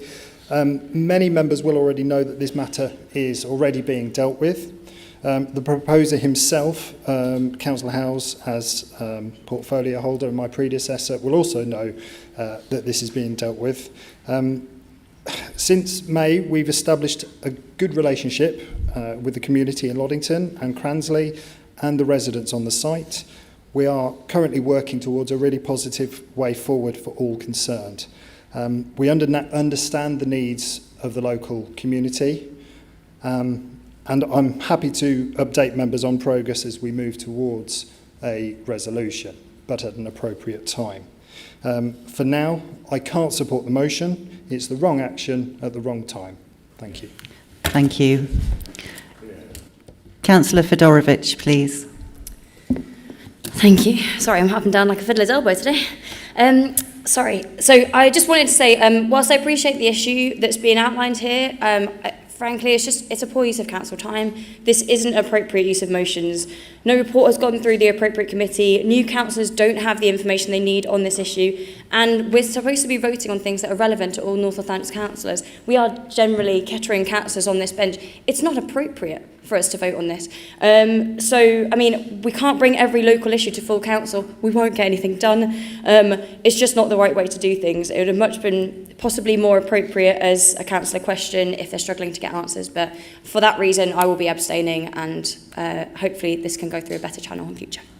Thank you, Councillor. Councillor Bennisworth, please.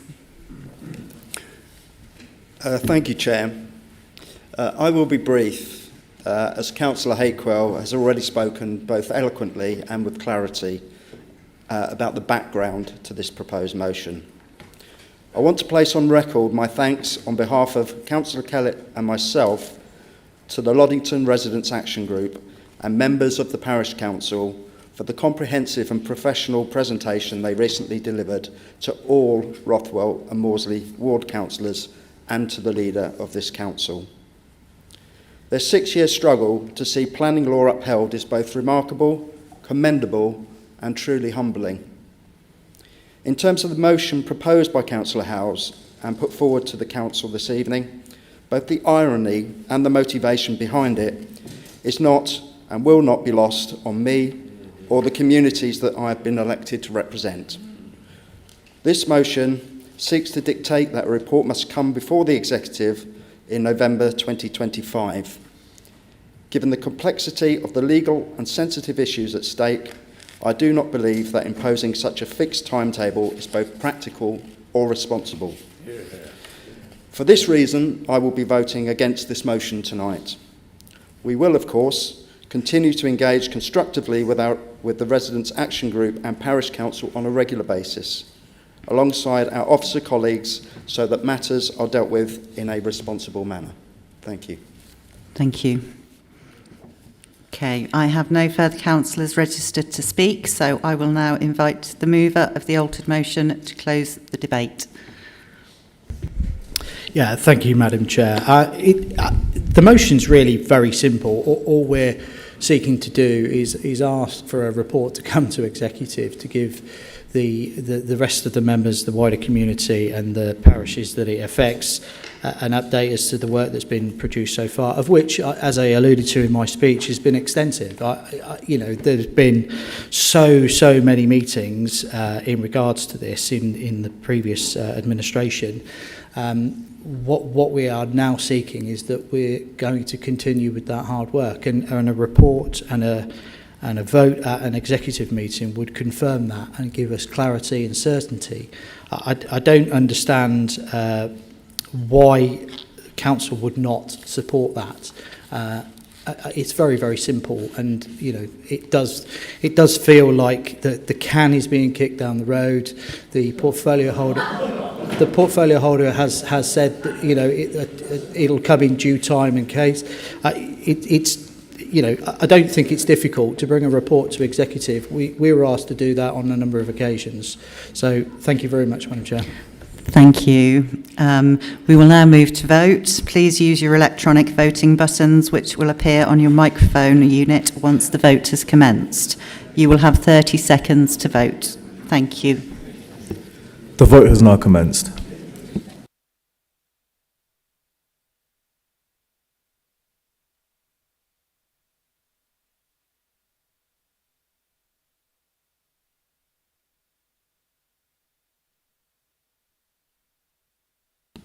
There are 10 seconds remaining.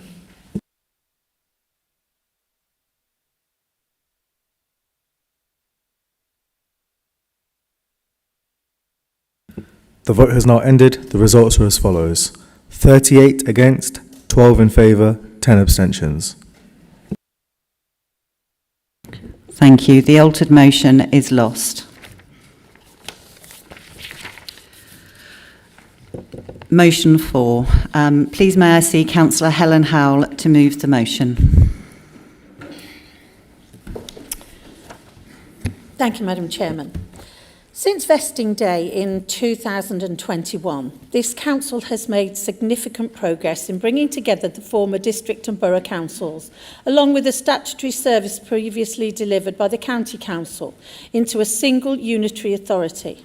The Local Government Association's Corporate Peer Challenge in 2024 recognised this achievement, noting that so much had been achieved by North Northamptonshire Council since vesting day, and that needed to be celebrated.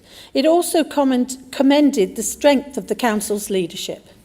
This was no small task, and both officers and councillors deserve credit for the tireless work that has brought us to where we are today. Through organisational restructures, we have delivered considerable savings and maintained a balanced budget for 4 consecutive years. We've also begun the process of harmonising services, including the successful rollout of the garden waste collection scheme. That said, we must be realistic. Harmonising essential services is a significant challenge. It cannot be achieved overnight, nor even within a single administrative term. However, we are now at a stage where serious planning for full harmonisation across North Northamptonshire is both necessary and possible. At present, many residents, particularly in the East, may not realise that they are, in effect, paying twice for services that other residents receive as part of their council tax. In the East, additional costs are borne through town and parish precepts to fund services such as grass cutting, tree and open space maintenance, play equipment installation and upkeep, cemetery and churchyard maintenance, bus shelters, street lighting, CCTV, dog wardens for parish-owned land, community centres, outdoor leisure facilities, public toilets, street furniture, outdoor gym equipment, markets and car park maintenance, among others. In many cases, town and parish councils must raise further funds simply to maintain or improve these assets. Yet resources are extremely limited. So, for example, one small parish in my ward faces a £13,000 bill to replace its LED street lighting. While that may not sound significant in the wider context, their entire annual precept, covering all of the services that I have just listed, is only around £7,000. So this is simply unmanageable. Although town and parishes can increase their precept, doing so places an additional and unfair burden on residents. By contrast, residents in Corby, Kettering and Wellingborough receive the same services directly from North Northamptonshire Council, despite everyone paying exactly the same level of council tax.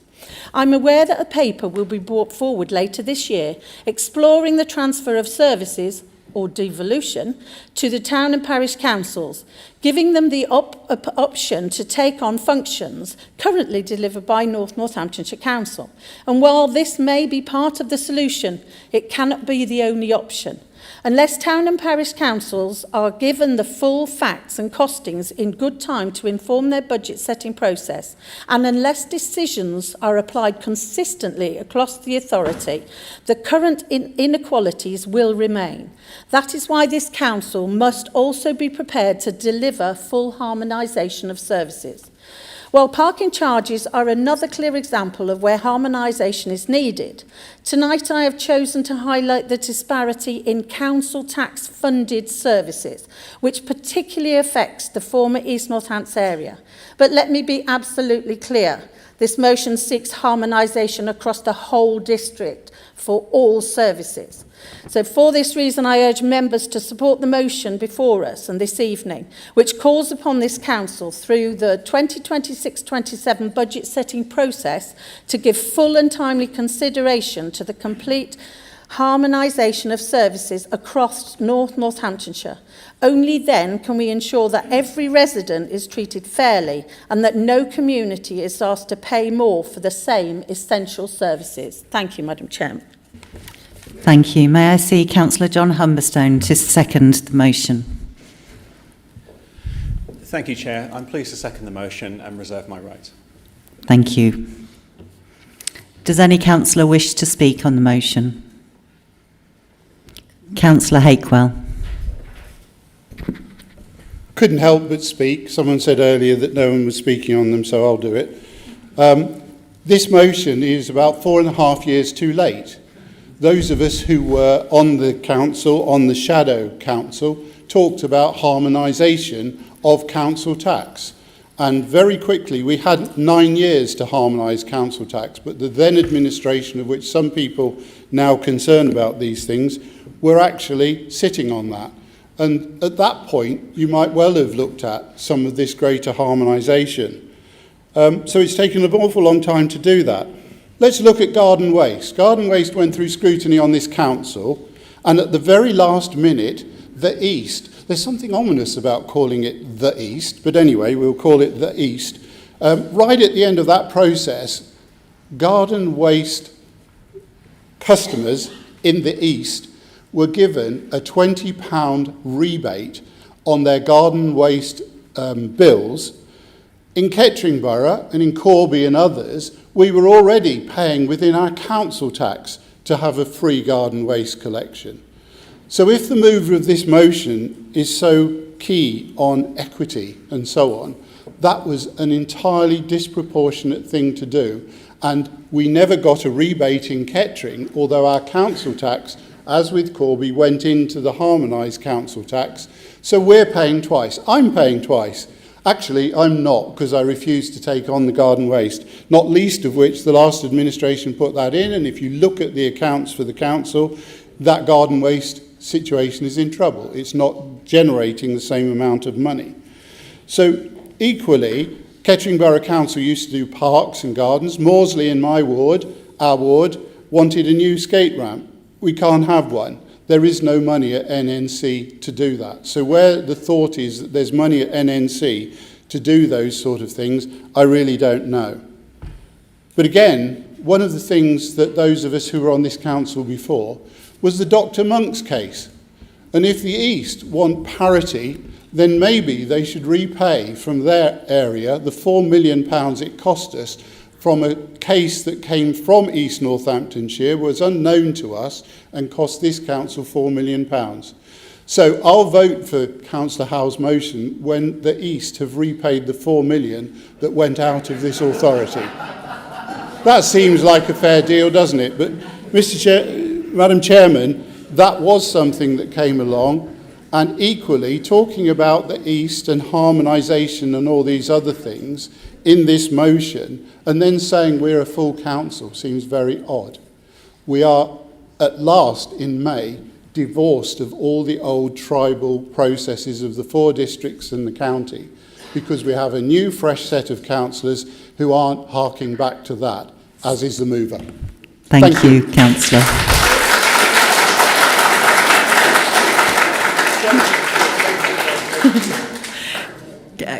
Councillor McGiffin. How do I follow that? Thank you, Chair. Thank you, Councillor Howell, for giving me the opportunity to spend 20 seconds of your life listening to me. When I first saw this question, quite. Thank you. I'm new. When I first saw this motion, I raised my eyebrows and spoke to the Section 151 officer and said, I thought we were already doing this. Her reply was, as part of the budget setting process, consideration has always been given to devolving services to town and parish councils, and there will be consideration given to this within the current process. We're already at it, at pace. You'll be aware, of course, of the recent paper of harmonisation on taxi services. It's just a substantial example excuse me, of the attitude toward harmonisation. That said, the harmonisation process has more complexities than is immediately obvious, as alluded to by Councillor Howell. Some historical contractual arrangements are in place under private-public finance partnerships, and they will continue to be reviewed as they mature. In addition, some services need and want to be owned by local authorities, by local parishes and town councils. Green spaces, car parking, memorial services, maintenances, hanging baskets, and many of the things that Councillor Howell outlined there. They exist at the request of those councillors. In those council areas, equipment and funding is and are entirely handed over, and they're unlikely to be able to be brought back in-house as a result of that. On the contrary, we have a plan, it's underway, it's substantial, it's thought through. The likelihood is that more town and parish councils will be offered the same sort of ability to manage their own services and raise precept to suit. In East Northamptonshire, areas already harmonised, including not only the taxi service, but of course the recent incorporation of waste management, the last borough of the 4 to be brought in-house, as are all other NNC areas, and indeed a couple of areas, Wellingborough and Kettering, will have the joy of having their food waste collected, which is something we've been enjoying in these for quite some time. There is an attitude toward harmonisation, is my general point. Future intentions on various stages of planning include not only the areas I've mentioned, but the harmonisation of car parking charges, and I'll be bringing a paper to this chamber imminently.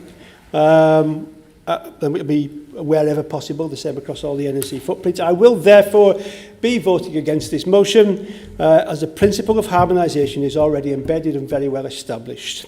This administration has every intention to continue to harmonise services wherever possible, ensuring fairness, exemplary service and the best possible value for our residents.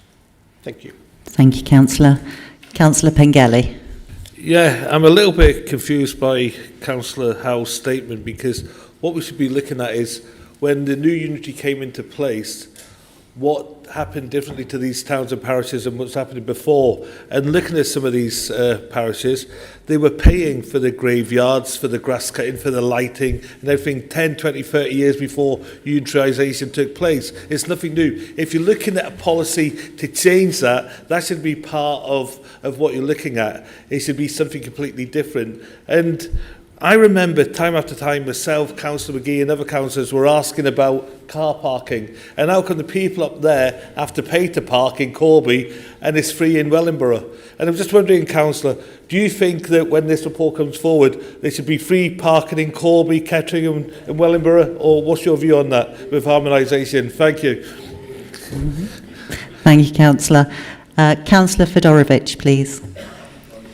Thank you very much. Funnily enough, I got parking in my comments to note as well.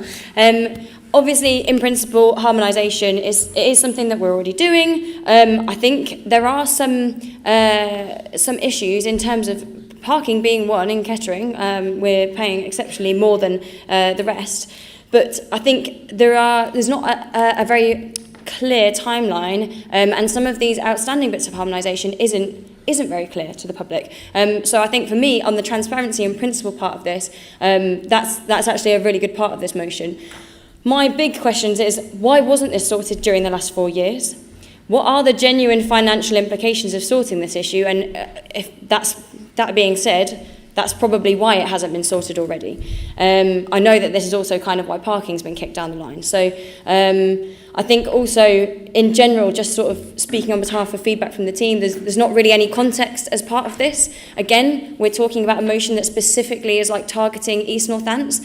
Upon having further conversations with Councillor Howell, we understand more about the context, but again, that's not very... I think that more of that context should have been in the motion, but we shouldn't be focusing on one area. Our team actually asked for the East Northants part to be taken out, and then we would be sort of in support of it. I'm allowing, well, the team will vote however they want to vote, but I'm just sort of like raising some of our concerns with it. Ultimately, the principles of it are, we are working on harmonisation. The start of the motion actually acknowledges that, and that we have made significant progress, but the principle of one area not having these sort of services and paying double tax and this sort of thing, it's about the principle and what we want to do as a council going forward. Obviously we are working on it, but I think there are just some sort of concerns there to raise. So thank you for bringing the motion forward, and look forward to the debate. Thank you, Councillor. Councillor Griffiths, please. Thank you, Chair. Some people just don't get it, do they? We are one council. It's not about the east or the north or the west or the south. We are one council.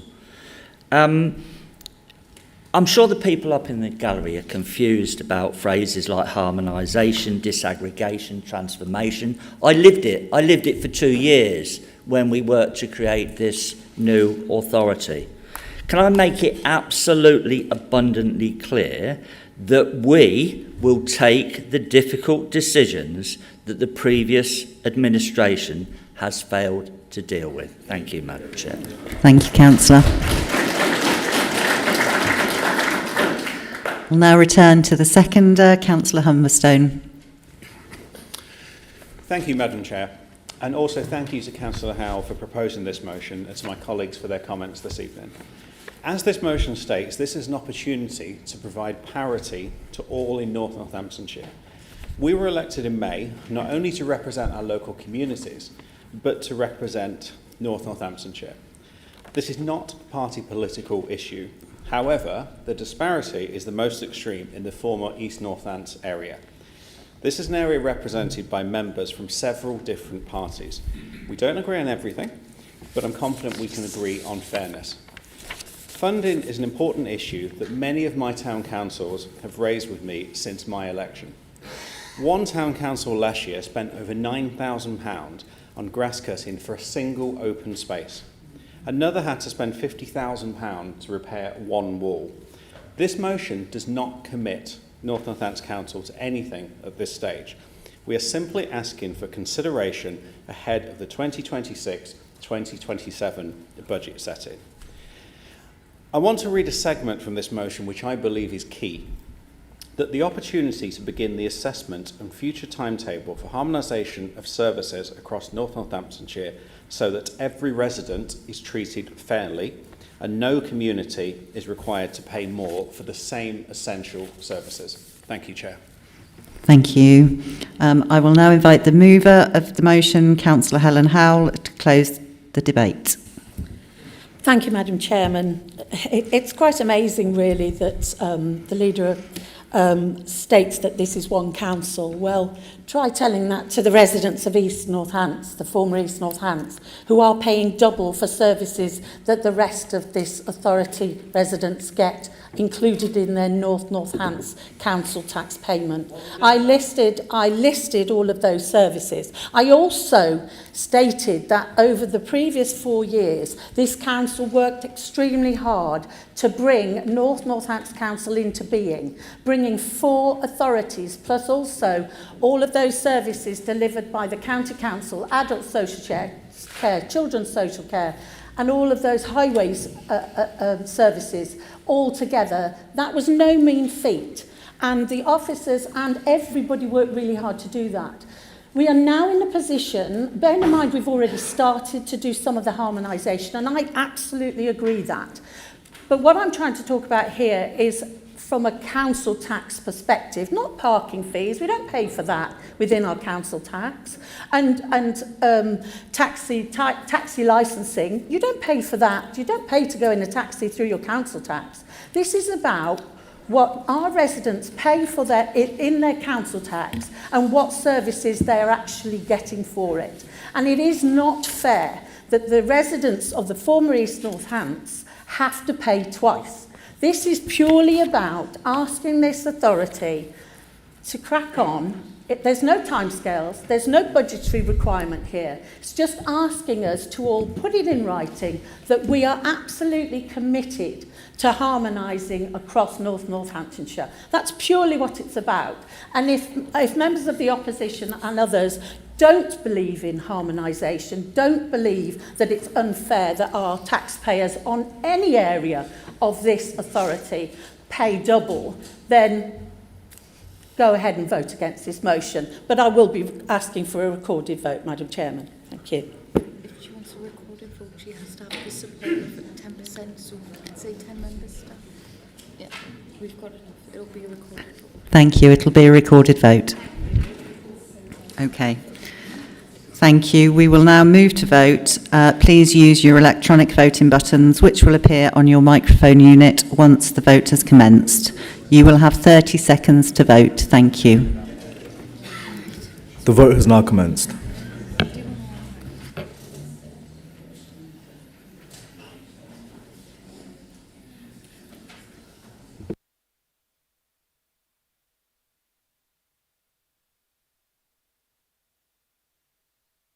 There are 10 seconds remaining.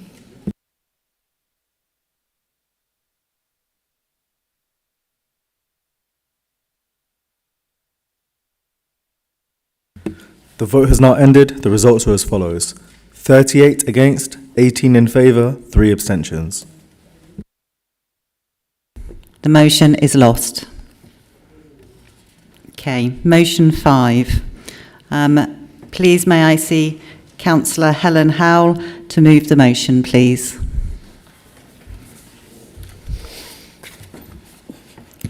Thank you, Madam Chairman. I'm very pleased to see the UK Shared Prosperity Fund being put to such positive use, delivering a range of improvements including new play areas, major footpath upgrades, tree planting and upgraded public benches. A recent press article highlighted that the fund aimed to improve pride in place and increase life chances by investing in communities and public space. It also noted that 40 play areas across Kettering, Corby and Wellingborough have been enhanced with new communication panels designed to support all users of play areas and open space. I'm particularly delighted that these panels demonstrate our commitment to supporting children with special educational needs and disabilities. This is an excellent initiative and I fully support it. As the press release itself stated, it's fantastic to see our parks becoming more inclusive and accessible for all children. However, I must ask, why were children with special educational needs and disabilities in the former East North Hants, and I refer to the former East North Hants because I'm also referring to Kettering, Corby and Wellingborough, why were they excluded from these improvements? Can we honestly claim these facilities are inclusive for all children when one part of our authority has once again been left out? This omission is, quite frankly, deeply disappointing. I understand that parks in East North Hants are owned and managed by town and parish councils, but as this funding came from external sources, there's no clear reason why the area should have been excluded. A final report identifying all areas for consideration of these panels was due to go before the Executive Funding Panel earlier this year. I have been informed that that report was never presented and no approval was given. This raises serious concerns about whether East North Hants is being fully and fairly considered in such projects. I'm sure all members of this council want to ensure fair and equal opportunities for all our residents, especially those with learning difficulties and disabilities. While I am mindful that often funding comes with restrictions, we must always consider the impact of unequal distribution. In this case, children with special educational needs and disabilities in the former East North Hants area do not have the same opportunities to access these facilities as those elsewhere in the district. Although I use this example to highlight my issue, my motion is about ensuring equal opportunities and fairness across the whole of Northamptonshire. That's the whole of Northamptonshire. I therefore ask this council to support this motion and make a clear commitment to every resident and every community across Northamptonshire that funding will be distributed fairly and that all future applications will cover every part of our authority. Projects that enhance the well-being and quality of life for our residents must benefit all our communities without exception. Thank you, Madam Chairman. Thank you. Please may I see Councillor Barbara Jenny to second the motion. Thank you, Madam Chairman. I'm happy to second the motion and reserve my right to speak. Thank you. Does any councillor wish to speak on the motion? Councillor Howes. Yes, thank you, Madam Chair. So, historically, this, I believe, all started in my ward, where my two co-colleagues at the time funded, with some ward initiative funding, a communication board that went up in one of the parish areas. And I remember receiving a call or an email, I can't quite remember, endorsing how impressed officers were in respect to these and the ambition and wish to roll this out across North Northamptonshire. When the UK Share Prosperity Fund Group looked at this, we were obviously pleased to support this in terms of the idea of rolling it out across North Northamptonshire. But unfortunately, it wasn't said in that meeting or discussed or in the reports that there would be an exclusion in any area. Obviously, the thinking was that clearly it would be rolled out for the entire area. But in terms of the areas that it has gone to, it's making a big difference, and residents are appreciative of what we've done so far. But it would clearly be a lot better if we included every area within North Northamptonshire. Thank you. Thank you. Councillor Hakewell. Just looking at the UK Shared Prosperity Fund, it talks about high streets, not catching Wellingborough and Corby. It talks about business support, not specific. What I would quite like to do is to ask the mover of this to define what the East Northamptonshire area is. Is this going back in history to something that we seek to harmonise out, viz the last recommendation? One of the other two areas that gets lots of money and did get lots of money, and Councillor Howell will warm to the fact when I say Chester Farm, if you look at that, thousands upon thousands of pounds, some lottery, some from this council, went into the Chester Farm estate. Equally, Discover Northamptonshire, which is tucked away in the Lakes Shopping Centre, sometimes frequented, sometimes not. It just seems that, yes, as someone who's advocating for their area, you do that, perhaps, but I don't advocate for Kettering or Corby or Wellingborough or East Northants. I advocate for what we call one council, unitary North Northamptonshire. And there's no evidence in this that it is disproportionate whatsoever. So I won't vote for it. Thank you, Councillor. Councillor Barbara Jenny, as seconder, would you like to speak? Oh. Thank you. If we can just, sorry, Councillor, if we can just pause. We've had another hand up before I come back to you as seconder. Thank you. Councillor Griffiths. Yeah, thank you, Madam Chairman. I'm going to say it again. We are one council. A lot of this funding was to do with left behind communities. That seems to have been conveniently forgotten. Mention was made of the peer review earlier. One thing the peer review also said is that the previous administration had so many priorities that nothing became a priority. This will be a priority of this administration in the next 4 years. An example very recently took place in Findon, and that was the transfer of 2 assets to Findon Town Council that has taken over a decade to get anywhere. That has been delivered in 130 days of this administration. I repeat again that we will take the difficult decisions that the previous administration has failed to deal with. Thank you. Thank you. Councillor Robinson, please. Hi, be kind, it's my first time. So I actually did a little bit of research into this motion before I came here today, and I spoke to the grounds teams. One of the things that was said was the play areas within the former ENC area are owned and managed by the respective town and parish councils.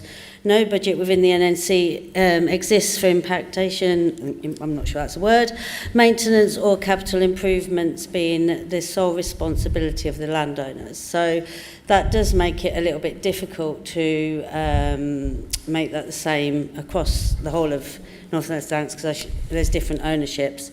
The other thing that they did tell me, which Helen might appreciate is that moving forward as standard, we now include the provision of these communication boards within all play areas that we oversee. So that's a bit of positivity. Okay, thank you. Thank you, Councillor. Councillor Wright. Thank you, Chair. So the UK Shared Prosperity Fund allocation was predetermined by central government. The former East Northamptonshire area was not excluded by the council. The fund was designed to address the most deprived areas for access to green space and active travel, using defined government metrics over which North Northamptonshire Council had no influence. The panels were installed in 50 play areas across the eligible towns.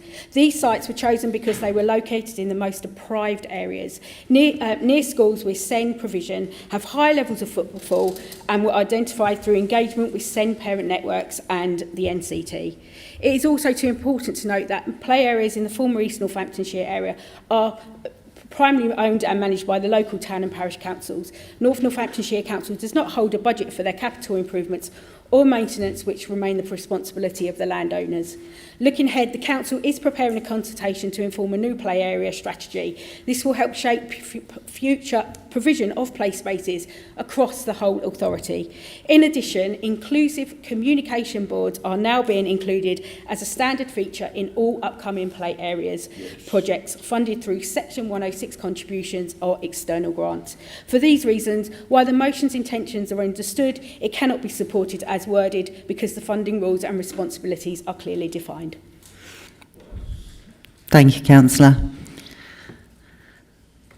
Okay, I'll return now to Councillor Jenny, please, as seconder.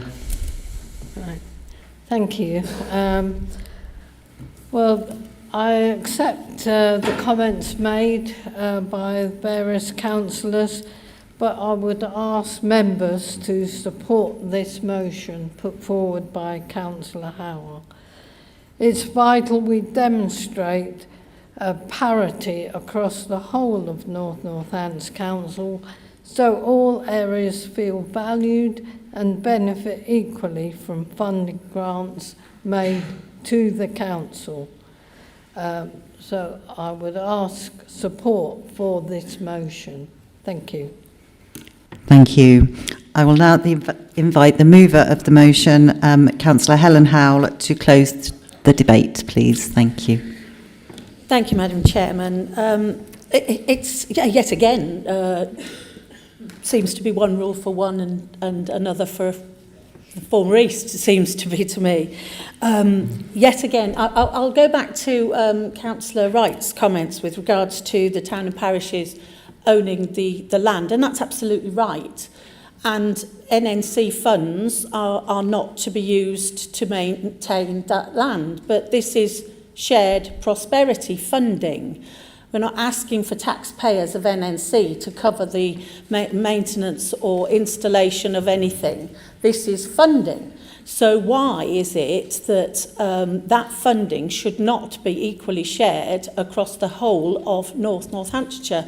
And from that shared prosperity funding, I mean, some of my colleagues were on that panel, so we are very well aware of the criteria of that funding, and I would challenge the fact that that funding was not to be used for anything other than these panels. These panels should be accessible to all our children, and if colleagues from the opposition and everywhere else are saying that they don't support putting these panels that make a massive difference to all of these children and young people with disabilities and educational needs, surely to goodness, that's just ridiculous that you don't feel that you can support sharing the funding around the whole of North Northamptonshire.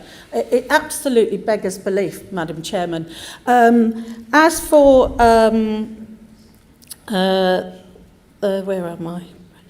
As for the broken record that continuously comes from behind me with regards to Chester House Estate, well, I shall just wash over that because it's become a bit par for the course, really. So, you know, I mean, I'll gratefully hand that responsibility over to the new executive, who obviously won't get that sort of reaction as, obviously, Councillor Hagewell is now pretty much part of the Reform Group anyway. So, Madam Chairman, I ask members to support this motion and support allowing funding to be accessible to all of our residents and not just where you feel it should go. So thank you, Madam Chairman. Thank you. We will now move to vote. Councillor may have a point of order. Councillor Hakewell. It is a point of clarification. I'm proud to be independent, and it's not for Councillor Howell to decide where I am and who I support. I'm independent. Thank you. Okay. We will now move to vote. Please use your electronic voting buttons, which will appear on your microphone unit once the vote. Have you got? Oh, please do same again. You may have a recorded vote. We will now move to recorded vote. Please use your electronic voting buttons, which will appear on your microphone unit once the vote has commenced. You have 20 seconds to vote. Thank you.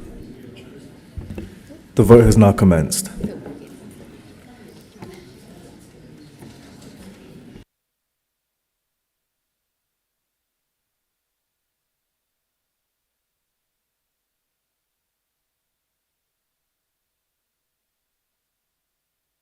There are 10 seconds remaining.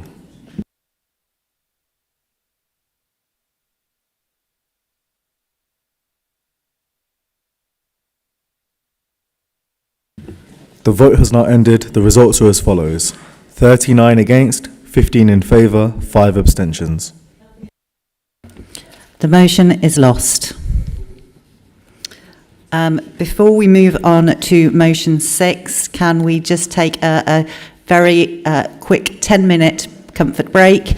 If I can ask that you are back promptly by 8:15, please.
There's always one.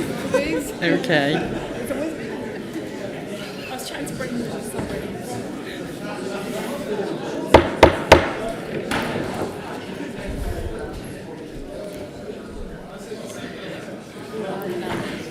I know.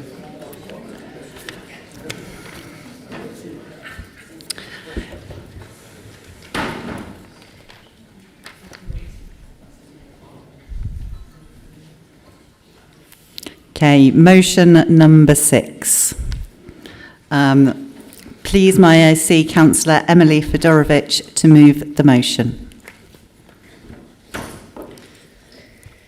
Thank you, Chair. Thank you, colleagues, and also all the lovely people still with us in the public gallery and online. We've got a couple still. Thank you for hanging on.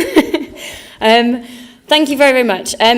This motion is about our local businesses who absolutely are the backbone of North Northamptonshire. They provide jobs, services and vitality to our communities, yet so many are struggling under the weight of business rates and employers' national insurance contributions, among other challenges. The British Chambers of Commerce have reported 2 in 3 small firms say business rates are holding back investment. Nationally, 1 in over 5 high street shops now stand empty, and in our towns we are seeing the impact now: boarded up units, reduced footfall and a loss of confidence. One example of how business rates and these sorts of aspects are impacting businesses is one particular cafe in Kettering in North Northamptonshire, who was essentially forced to downsize because running at a larger rate essentially meant that it was more financially beneficial for them to be smaller. So we have proactive, amazing business owners in our town centres that want to expand and want to do more for us and want to keep our towns vibrant, but they're unable to do so because they're literally disincentivised to do so. So whilst business rates and national insurance contributions are set at national government level, I've really been working closely with Graham Cheatley to understand what we can do and how we can help as North Northants Council. And this is what you see in the motion before you today.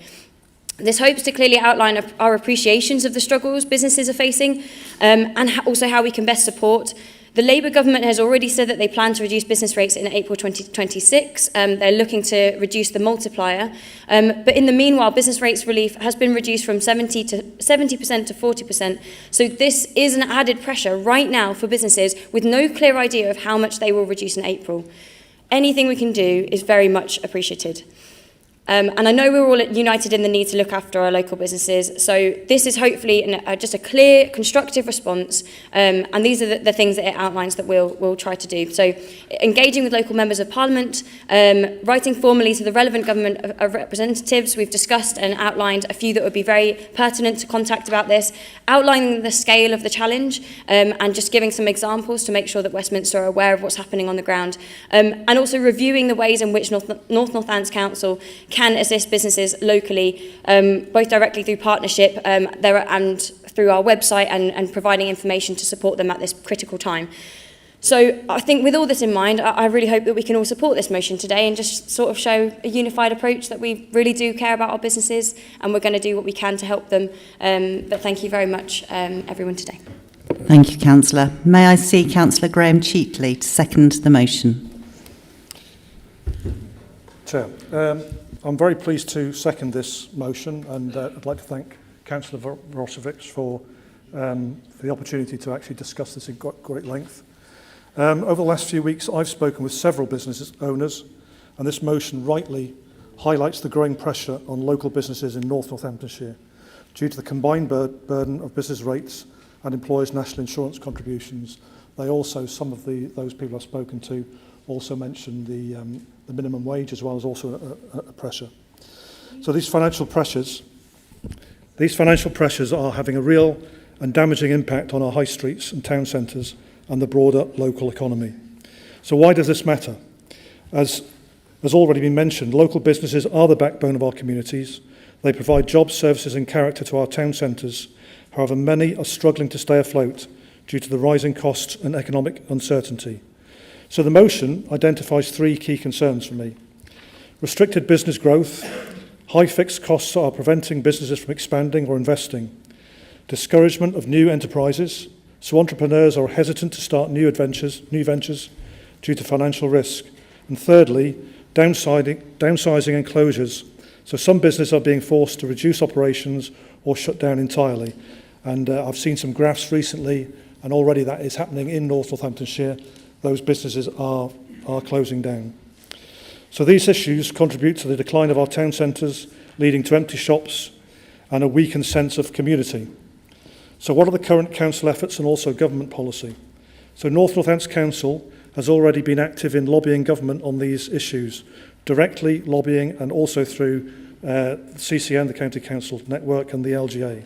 So it's important to note that business rates are only one part of the challenge. These are set by the Valuation Office on behalf of the government. Other factors include energy costs, staffing pressures, and changing consumer habits.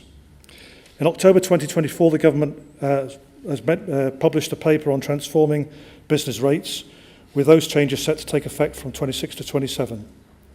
As has already been mentioned, these include a permanent reduction in the business rates multiplier for the retail, hospitality and leisure sectors.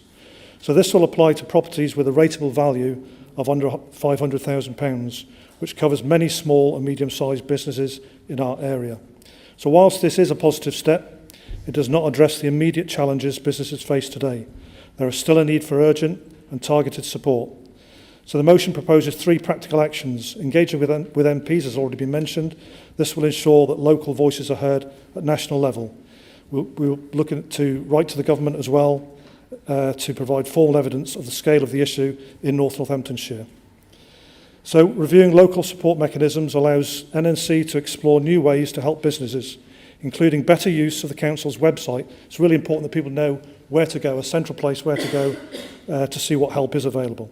Stronger partnerships with business organisations and targeted communication to ensure businesses are aware of grants, reliefs and advisory services. So this motion is a vital step in recognising and responding to the economic pressures facing our local businesses. By supporting it, the Council sends a clear message that it stands with local enterprise, values the vibrancy of our town centres and is committed to building a resilient and thriving economy in North Northamptonshire. So I commend this motion to the Council. Thank you, Councillor. Does any councillor wish to speak on the motion, please? Councillor Harrington, please. Yes, Chair, thank you very much. I'd like to say that I should support this as well. I think this, we've heard quite a few motions this evening. Some of them haven't made a lot of sense, but this one has. If we can get the government to take notice of us by writing to them, then we could do a lot of good with this.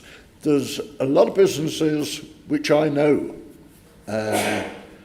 closely within Wellingborough that will go under, and it will be good. You know, the main reason they will go under is because of the business rates are too high for them. And there's a lot of shops in Wellingborough, as there are in other high streets as well, which are near to bankruptcy, and they will be closing down. And we've got to do something to help them. And this would be a start. It's whether the government, who don't seem to listen to anything else than anyone tells them, but if they will listen to us and do something, reduce the business rates, because we are in their hands. A lot of people think that we set the business rates. That is not true, of course. The government set the business rates. So if we can get them to listen to us and reduce them, maybe we can save a lot of small businesses from going under. Thank you, Chair. Thank you, Councillor. Councillor I'm sorry, I don't know how to... McElhinney, please. Thank you. No problem. Just call me Bill, yeah? Right. I wish to fully support and wholeheartedly endorse this motion. The business rates relief reduced from 75% to 40%, which resulted in businesses paying basically double their rates that they were currently paying. When you add to this the NIC increase, the reduction of the threshold, small, medium and even large businesses are struggling. All within the local area, you can see shops closing, people just basically wanted to throw the towel in because they don't feel they have government support. Businesses were totally against the national insurance increase, yet when asked about business support, Angela Rayner could not name one business that supported the increased taxes. And she knows a thing or two about levies and duties. There have been over 84,000 pub jobs lost since Labour took power. Not all in North Northamptonshire, obviously, but across the UK.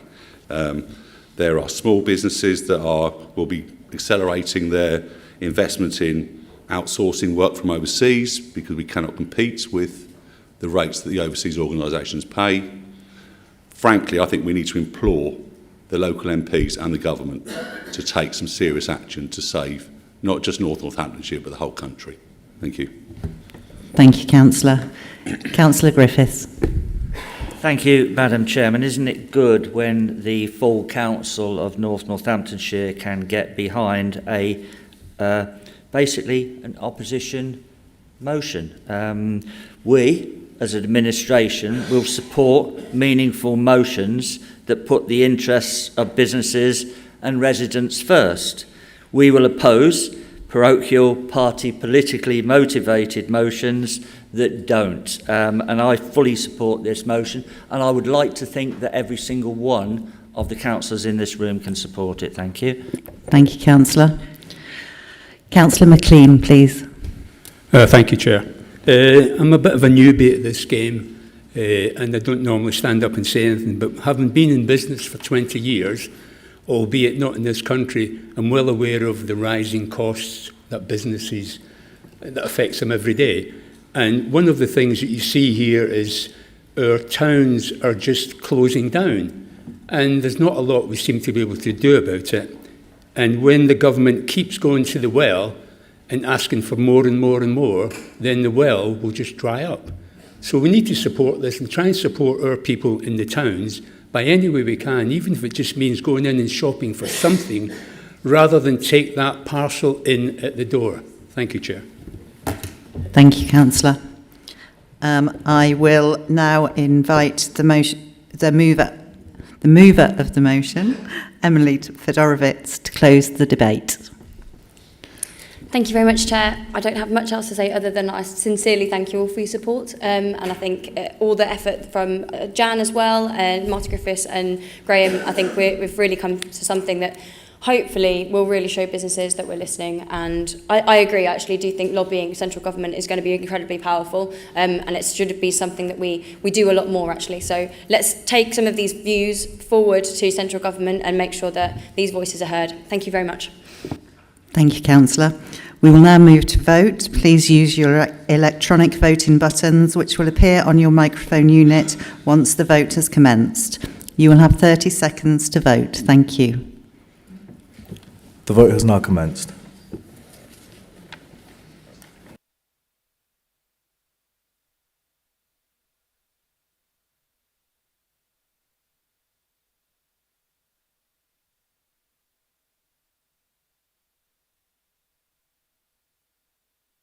There are 10 seconds remaining.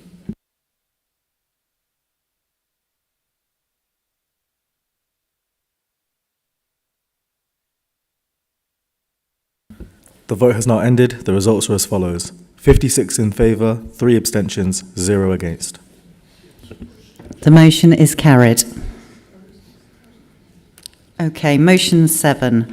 Under Meeting Procedure Rule 19.26, may I see Councillor Ben Williams to propose the acceptance of his altered motion, which I understand has been circulated to all councillors prior to the meeting. Thank you, Chair. Yes, I accept the amended wording, and just to confirm it will be on the board at the top in a moment. Thank you.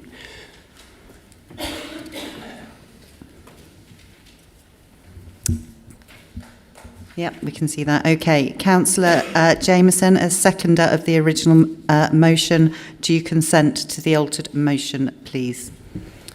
Yes, I do, Chair. Thank you. Thank you. Please may I see by a show of hands those councillors in favour of accepting the altered motion for debate? In favour?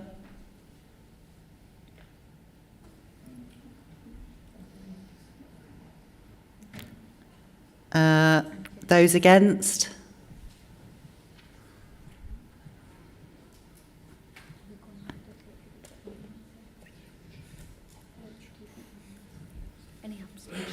Any abstentions, please?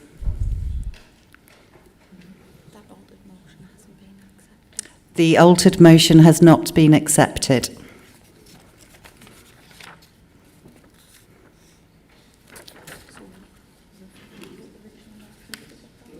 So we'll revert to the original motion, please. Right. Okay. Could I see Councillor Ben Williams to propose the motion, please? Thank you, Chair. Yeah, just to start, I'd be quite interested to understand why we're not going with the agreed wording, the altered wording, sorry. There may be some reasons, so I'd be interested to hear that at the end. So Section 106 contributions are a vital tool in making sure that development delivers real benefits for our communities, whether that's play areas, road improvements, schools, healthcare facilities. In addition, Section 106 contributions are there to mitigate any harm that developments may have on existing areas. I'm frequently asked by rightfully concerned residents things such as, where is the money gone? Has it been spent? And is it making a difference here in our area? I'm sure most members here can relate to similar questions in respect to developments in their own wards. At present, we do not have a central and clear and accessible record showing contributions and spend against specific developments and their respective projects. Such a record would be a very useful tool for councillors and for officers alike to make sure that investment is being delivered into the communities where development has taken place and was always intended to have Section 106 funds spent. Some outstanding Section 106 monies remain unspent for over 10 years within Northamptonshire. There may very well be a legitimate reason for this, but without knowing the projects at which these were associated with, it's quite difficult for us as a council to comment collectively or ensure there's a way of delivering them in a timely way.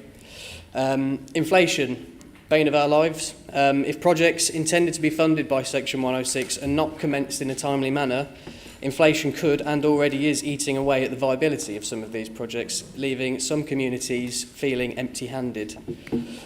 This motion is simply about ensuring that we have an up-to-date information and in one central accessible database, ensuring that all legacy councils, Section 106 funding from all legacy councils and from the Northamptonshire gets the investment that our communities were promised and is delivered within reasonable timeframes. I hope you all support us with this motion. Thank you all. Thank you, Councillor. Please may I see Councillor Jameson to second the original motion. Thank you. I second this motion and I would like to reserve my right to speak. Thank you. Thank you. Does any councillor wish to speak on the motion? Councillor Brown, please. Thank you, Madam Chair. First of all, I'd say to start by saying I'm gutted, actually. I had really wanted to speak on the now withdrawn motion. I'd prepared a really good speech. However, I guess given recent developments, I can understand why the Reform Administration would not want to speak about hate speech right now. I would like to support this motion proposed by Councillor Ben Williams, which calls for a full audit of Section 106 contributions and a commitment to greater transparency in how these funds are managed. I believe I speak for the Conservative group. I'm careful when I say that. When I say that Section 106 agreements are vital for delivering the infrastructure and community benefits our residents deserve, whether it's new schools, roads or public spaces. These contributions paid by developers are not just numbers on a balance sheet. They are promises to our communities, promises that must be kept. However, concerns have been raised about whether all Section 106 monies, including those from legacy councils, are fully accounted for and effectively spent. This motion addresses those concerns head-on. By requesting a comprehensive audit, we ensure every penny is tracked, received, expected and spent. This is about accountability. Our residents deserve to know that the benefits tied to the new developments are delivered as intended. Furthermore, the call for a clear, publicly accessible record of all Section 106 agreements is a step towards openness. Transparency builds trust. By consolidating this information in one place and reporting back to scrutiny, we empower our residents to see exactly how these funds are shaping their communities. I believe that this motion is about building confidence. It ensures we uphold our duty to manage public resources responsibly and deliver tangible improvements for North Northamptonshire. I urge the Executive to act swiftly on these proposals and demonstrate our commitment to both accountability and transparency. Councillors, let us vote in favour of this motion to ensure Section 106 contributions work for our residents, not just on paper, but in the schools, parks and services they see in their daily lives. Let's show North Northamptonshire that we are a council that listens, tracks and delivers. Thank you. Thank you. Councillor Cheatley. Chair, I can't support this motion, but not from any sort of nefarious reasons, simply because when I did my research, I found that actually the systems that we've got in place are very good. They're excellent, in fact. So North Northamptonshire Council has undertaken significant work since 2021 to improve the governance, transparency and operational management of Section 106 agreements. So the key milestones I'll go through, I'll list them in order. In 2021, there was an internal audit which identified areas for improvement in record keeping, monitoring and reporting. In 2023, there was a follow-up audit which rated the service as satisfactory following improvements, including the creation of a developer contributions board and a new management protocol.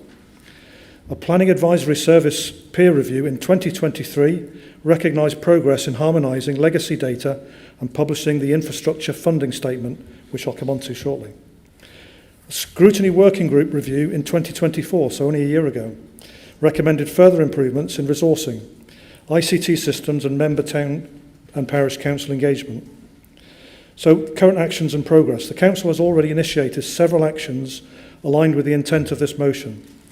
Audit and financial oversight. Internal audits are conducted annually, with the most recent completed in October 2024, very recently. Finance and planning teams are reconciling legacy data and financial records with completion expected by the end of financial year 2025 to 26. A new financial reporting system is in development to strengthen audibility and transparency. It's called ERP Gold. So moving on to transparency and public access. There is an annual infrastructure funding statement which is published on the council's website and accessible to all. So all the public can go and watch and look at that statement. And it gives a detailed account of all of the movements within the Section 106 arena. A new ICT platform called IDOCS is being implemented to centralise Section 106 data with a phased rollout over the next 12 to 18 months. Officers are exploring options for a public-facing Section 106 data portal, which I think will revolutionise the ability to actually look at those payments, with a trial phase anticipated within the same time frame. So looking at governance and member engagement, the Developer Contributions Board oversees allocation requests to ensure scrutiny and governance. Member training sessions and town parish council briefings have been delivered with further sessions planned. Freedom of information and member inquiries are now managed through the new Place Cube system, though this does remain resource intensive.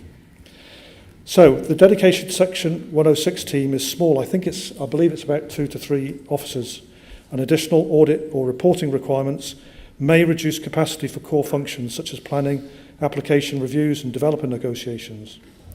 ICT and finance teams are already engaged in major transformation projects which require careful sequencing to avoid duplication of effort.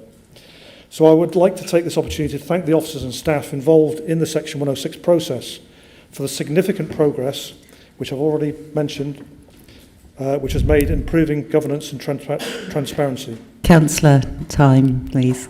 Yep, I cannot support this motion as it fails to recognise the substantial progress achieved by this council. Thank you. Thank you. And we'll go to Councillor Duddridge, please. Thank you, Madam Chair. I welcome this motion and the aims it's hoping to achieve by it. And I take note of Councillor Cheatley's comments, and if I could request that his response is circulated to all, please, that would be helpful. Navigating information and crucially access to that information regarding 106 allocations can be really difficult to find and is quite laborious. From my own searches on the North Northants website, it appears records are not fully up to date and information I would expect to find appears to be absent. The current approach feels insufficient, particularly with only yearly updates. North Northants is rapidly growing, and with many new and developing communities such as Stanton Cross in our ward, myself and Councillor David Baker have spoken to many concerned residents, about the lack of community facilities and the unlikely delivery dates, as there appears to be no movement or progress. We're led to believe that 106 contributions have already been given over to NNC, but again there appears to be no further progress and no plans submitted. What I would like to see, particularly with work that's ongoing, as a result of this motion, should it pass, is a clear format of information where it is not considered too sensitive for public release. The data to be presented shows the value of original agreements, changes to values resulting from any amendments, whether developers have paid their contributions or in what values if paid in part, and crucially, when NNC received those funds. Any delays between NNC receiving the funds and work commencing on site risks escalating costs and inflation, effectively seeing projects no longer having sufficient funds to be completed.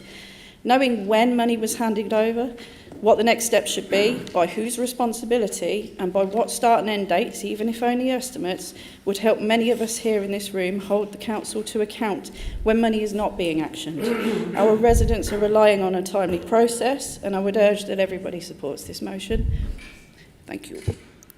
Thank you, Councillor. Go to Councillor Fedorovich next, please.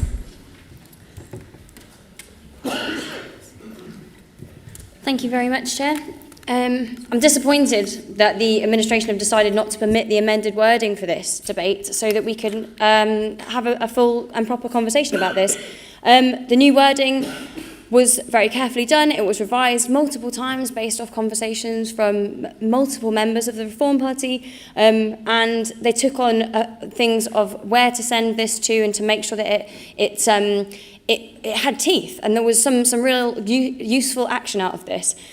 We all agree that this topic could be improved. I think from many conversations previously with Councillor Griffiths, we've seen issues arising with Section 106 money. There being confusion, there being venues. For instance, there's a school in Kettering that has been told by different officers different amounts from different developments coming forward. There's no clarity on how much they're supposed to be getting, where it's coming from, and when that will happen. So they aren't able to follow up on this vital funding. And this is going to this funding could go to all sorts of different venues. But we know the confusion is still happening. I think this is not at all to take away from the amazing work that's going on. It's honestly incredibly wonderful to hear about all of this transformation work, and I'm very grateful to Councillor Cheatley for all these updates on that. And I appreciate, yes, I would like to see those circulated if that's possible.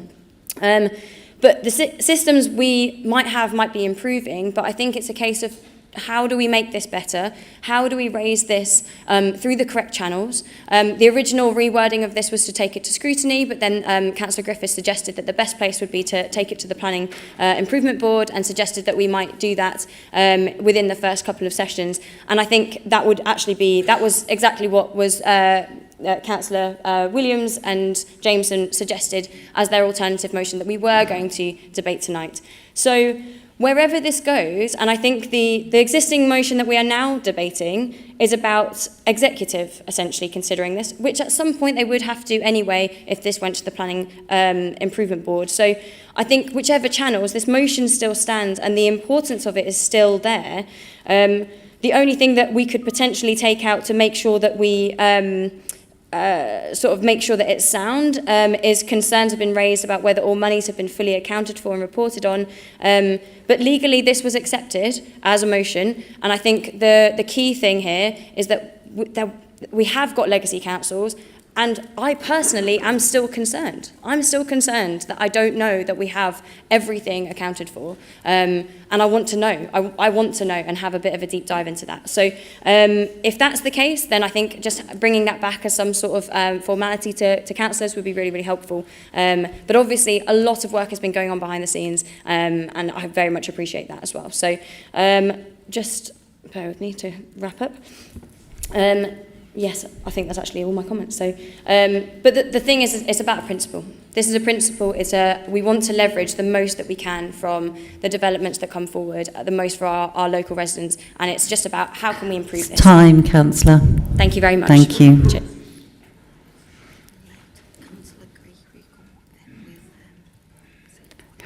Councillor Geary next, please. Thank you, Chair.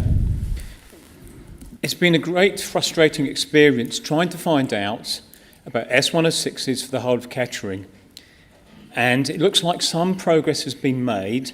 The information available at the moment is federated in so many places, it's difficult to find, it's unclear.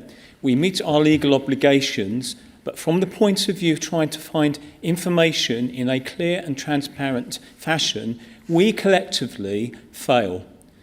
Residents are not accepting of foggy obscurity, and it looks like we're beginning to make progress. And if I want to give you a target, there's a strange place called the London Borough of Hillingdon, and they produce something called a spreadsheet which lists the things that we need. We've been trying to do this since 2001, and it took 21. It looks like Reform have got this on board, and I credit them with that, and it's an opportunity to show sometimes we need a new broom to look at these things. Sometimes, unfortunately, what we have to do with our residents is demonstrate that we're clear, we're decent, and we're trying to do our best to be as transparent as possible. I welcome the progress that's been made currently, but may I suggest we set a definitive deadline, ideally by the end of this current financial year, if that's possible, to match what the London Borough of Hillingdon can do. Thank you, Councillor.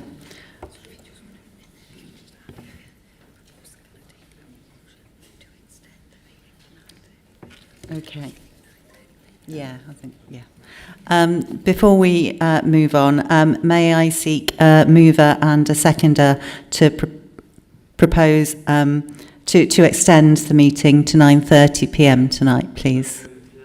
Chairman. Thank you. Can we vote, please? Those in favour? Yeah. Thank you. Okay. If we can go to Councillor Lovell-Moore next, please. Thank you, Madam Chair. I actually am in agreement slightly with the proposer in that Section 106 is a burden, certainly in my ward. In the previous councils before NNC, a lot of decisions were made and some of that money maybe didn't come forward, but also in agreement with the proposer's own camp, this motion is yet more inefficient use of council resource and frankly appears for the sake of merely saying hello to the gallery. All points of the motion already exist, as mentioned by Councillor Cheatley. There are various routes members can find the information if they choose to look and have the freedom to contact any of our officers who've always been forthcoming with answers and suggestions. I'll therefore give this motion what it deserves and vote no. Thank you, Councillor. If we can go to Councillor Harrison next. Thank you, Madam Chairman. Thank you. I always think it's a strange argument to say everything you're asking for in this motion we already do, and therefore we're not going to comply with the motion because you're asking for something we already do. But clearly councillors in the room can't find that information or are struggling to find that information, and it's not being presented to them in a way that is accessible and transparent. Yet from Councillor Cheatley's excellent description of all the work that has gone on behind 106 agreements, previous audits, making sure that it is more accessible. It actually sounds to me that what's being asked for in this motion would be incredibly easy for the current administration and officers to supply and put in place. So so this idea that it's going to be a massive cost to the council, it's going to be a massive waste of time, well, clearly it isn't, because if councillors are still struggling to find information that they need and their residents need, and keep an eye on what's going on, then why on earth would the administration say, no, we're not going to comply? They're almost there. It's nearly there, so why not deal with it? Put that information in front of us, and as soon as the various systems have come in place that make it easier for us to find this information, they can shout it from the heavens and say, look what we've done. Aren't we brilliant? I don't know why you wouldn't just comply. I think it's a brilliant motion, and I support it wholeheartedly. Thank you, Councillor. I'll go to Councillor Griffiths next, please. Thank you, Chair. Councillor Geary is right. We have got on board with it.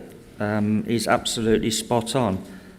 May I suggest that Councillor Dudridge actually listens to the answer before reading out a pre-prepared statement or speech, because all of the points, or practically all the points I heard, were answered previously. I can remember one occasion in Wellingborough where we had to pay back Section 106 monies to a developer. I've never quite got over it.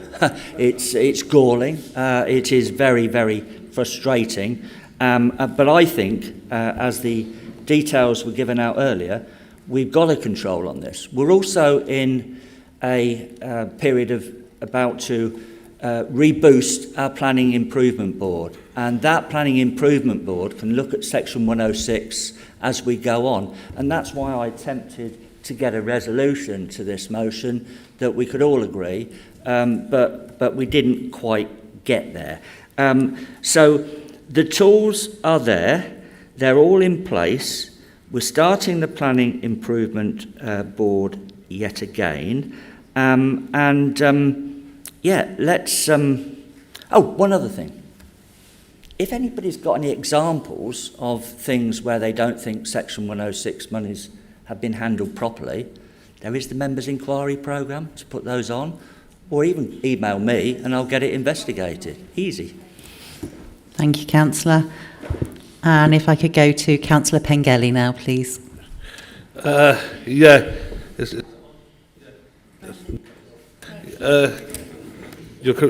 on, Councillor Griffiths talks about if you've got any knowledge of ones where we're not getting where the work's not been done. The problem is we don't know where some of these 106 money is being spent. We don't know what's been agreed, and this has been a long time in coming to this, and I fully support the motion. Councillor Cheatley argued for this to be looked at. What he said is it's been looked at before. It was satisfactory, improving, could do better. It sounded like my school report. I tell you, it's just not good enough right now how the council are dealing with 106 money. And we've got to do better. And we've got to be more open. We've got to be more transparent. And you talk about the spreadsheet. We had one at Colby Borough Council for a little while. And I remember when we had the 106 report, they said Colby Borough Council Legal Department were dealing with their 106s. Another Wellingborough did it a different way. Catherine did it a different way. We don't know yet if it's all joined up or not. We still don't know. And this is 5 years into the council. And for you as new reform councillors are working really hard like all of us, do you know what 106 monies in your area? And who's the councillor for Little Stanley, and is he here today? Where's your changing rooms? Are they there yet? Who's the councillor for, well, I've got the councillors for Oakley Vale. Where's your changing rooms? There's money that's still not been spent that we could lose, because any 106 money is a gift in some ways, but it's got time limitations on it, and if it's not spent, you lose it. And the best people to look at this is people like me, Helen, and all the other councillors around here, where you look at the list and you say, I tell you what, council, if this money isn't spent, if we don't get this development done in the next few months, we lose this money. So let's work together in getting the information to each and every councillor so we know what's happening 106 money for the benefit of not only of the councillors but more importantly the public we serve. Thank you, Councillor. And can I go to Councillor Conway now, please? Thank you, Chair. As Councillor for Oakley Vale, or one of the 3 councillors for Oakley Vale, and having been involved with the OVCA Association prior to this, where they were constantly mentioning the S106 money for the change rooms at Oakley Vale, it was one of the first tasks I did upon becoming a councillor, put in a members' inquiry, as is the process, got the answers from the officers. The S106 money that the OVCA were constantly referring to was never allocated to the community centre. There is S106 money that is due to come in from the new development in Oakley Vale once that has actually been done, but it's not due until they've sold a certain number of houses. So we're fully aware of what's going on with the S106 money through a simple members' inquiry. Thank you, Chair. Thank you, Councillor. I have no further other councillors registered to speak, so I will now invite the mover and seconder of the altered motion. Oh, sorry. Councillor Withdrawn, please. Thank you, Chair. This seems quite a simple process that maybe we need to bring in. When I first arrived as a councillor in this establishment, I was very green. I didn't know about certain processes and everything else. However, I attended training, which then told me what I should know. So if people are having problems, and I'm very concerned actually, for a council that was already been in for 4 years, and this is now just a problem with the 106, what were they doing before? So maybe it's something that we should look at, is bringing in training for councillors so they can see where it is and how to access it. And I've not had a problem. And if I have, I've gone and spoken to our officers and said, hi, I'm trying to find this out, and I've put in the same requests that other people do. So if you can't find it, then maybe we can train you so you can find it. You can't find it, you don't know what's there.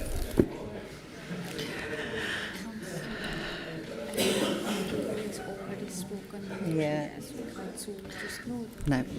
Right. Okay. I have no other councillors registered to speak, so I'll now invite the mover and the seconder of the motion to close the debate. So if I go to the seconder first, please, Councillor Ben Jameson. Oh, sorry. Jumping in, sorry. Thank you, Chair. First of all, I'd just like to thank Councillor Cheatley for his update, and I appreciate the progress so far from the officers. And I understand we don't want to duplicate work. However, we currently won't have a timely system which has access for ward members and residents of our wards. I think considering especially the legacy council involvement of a Section 106 funding, and as we have heard many times this evening, we are one council, so I think it's just very helpful to have that all in one place where it's accessible. Personally, as a ward councillor covering some of Hamwood Park, I've been going to these meetings for over the past year, and I often see residents asking the same questions over and over again about the Section 106 money. I understand this obviously is a ward which sort of spreads across ourselves and other parties as well. I know I don't see them too often, so I might not see these questions at this meeting. I would just like to ask a question. If the motion does not pass, when would a more user-friendly system get rolled out? Because once again, I think what we have, it can be improved. And this motion simply asks for more transparency, allowing accountability, and showing that our residents that we have the local developments improving the area where they live, which I think is very important for all of our people who voted us in. So that's all I have to say. Thank you very much. Thank you. I will now invite the mover of the motion, Councillor Ben Williams, to close the debate. Thank you, Chair. Nothing else to add, but I'd like to join in and have a recorded vote, please. Thank you.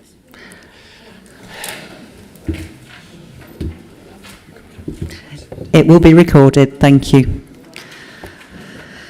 Thank you. We will now move to the recorded vote. Please use your electronic voting buttons, which will appear on your microphone unit once the vote has commenced. You will have 30 seconds to vote. Thank you. The vote has now commenced.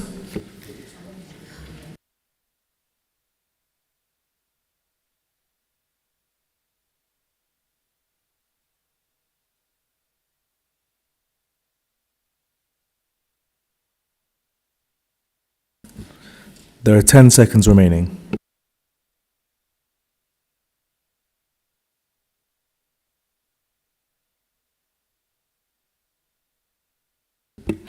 The vote has now ended. The results are as follows: 38 against, 21 in favour, 0 abstentions.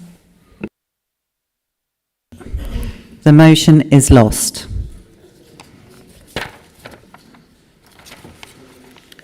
Oh, 26. Okay, agenda item 15, councillor questions. Thank you. We will now move on to the questions submitted by the councillors. 3 questions have been submitted to this meeting. Questions and answers have been circulated and will be taken as read.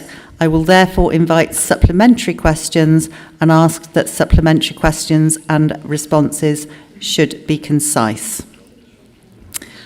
Question 1 has been presented by Councillor Emily Fedorovich.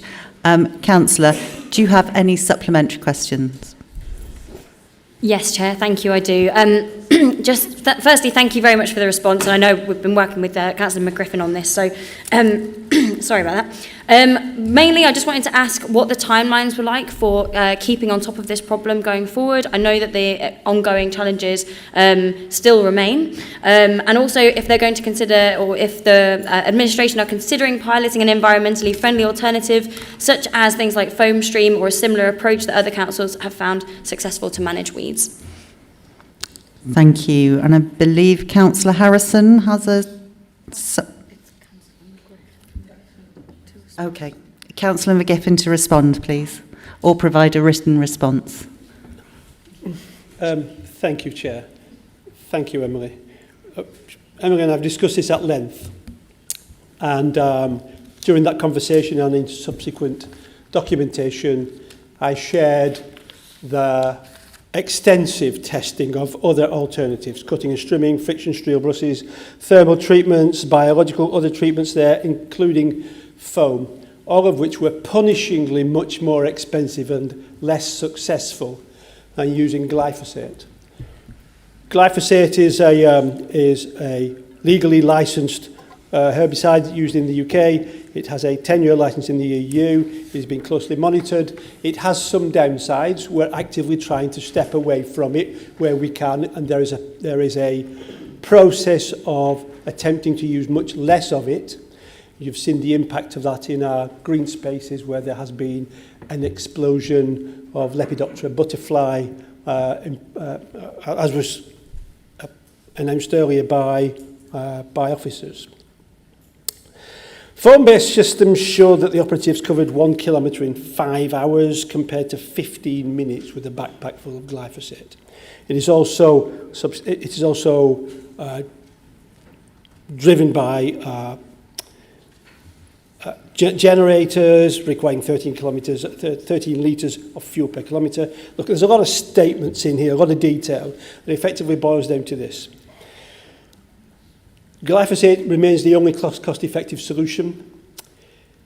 With regard to timescales, the second round, there are 2 rounds per year across the whole of the NNC area. The second round started on Monday this week. It'll take around 6 weeks to cover each part of the area. The end of those 6 weeks, it is being bolstered this time because we've had an astonishing growth spurt across the area during the course of this very hot summer. 6 weeks started Monday just gone. There is a manual support for removing those weeds during part of this. They will die off naturally at the end of October, November, and throughout winter, and then the method starts again at the back of March or April this year, next year, as it did this year. So it's 6 weeks starting now, should be dead by the end of October, November. Persons are out on the streets pulling the weeds up to help support this, because they are astonishingly prevalent, as we all are aware. Thank you, Madam Chair. Thank you, Councillor. Question 2 has been presented by Councillor Leanne Robinson. Councillor Robinson, do you have a supplementary question? Chairman, there's no answer put down here in the paperwork that I've got. But can I also suggest that if people put questions in and refer to a mill road, I can think in North Northamptonshire, at least a dozen mill roads that I know of. It would really help if we actually put a better location than just Mill Road. Okay. Chair, if I may, the questions have been published and the responses, so the paperwork pack you may have there, Councillor, it may have been updated after that. And I'm sure those in the Chamber have noted the observation that you had around being specific on locations. Thank you. Councillor Robinson. Yeah, I think there was just general confusion on that question. It might have been me. You know, we all make mistakes, don't we? And actually, I wanted to know about Mill Road Park in Kettering, not Mill Road. So the answer is about a different CCTV camera. I wasn't going to say anything, but just so that we're all clear. And I shall go back to Greg Wilcox, if that's okay. There's no need for it to be in here. Thank you. Thank you. Councillor McGiffin, do you have anything to add? No, thank you. Question 3 has been presented by Councillor Des Dell. Councillor Dell, do you have a supplementary question? I do, yes. I'm very pleased to hear about the grant that's been confirmed from the Environment Agency. That's great news. My question is the obvious one. When will the works start? Because it seems to indicate that by saying that there's an independently supervised, that means we'll need to appoint a contractor of some description. So a timeline on that would be lovely. Thank you. Thank you, Councillor. I'll come back to you and advise you of a date on that. Thank you. Thank you, Councillor. Okay. The next item on the agenda is urgent items. I can confirm there are no further urgent items of business to be considered on the agenda. Thank you, councillors and officers, members of the public, the one remaining up there, or at home. That now completes the business of the meeting. I now declare this meeting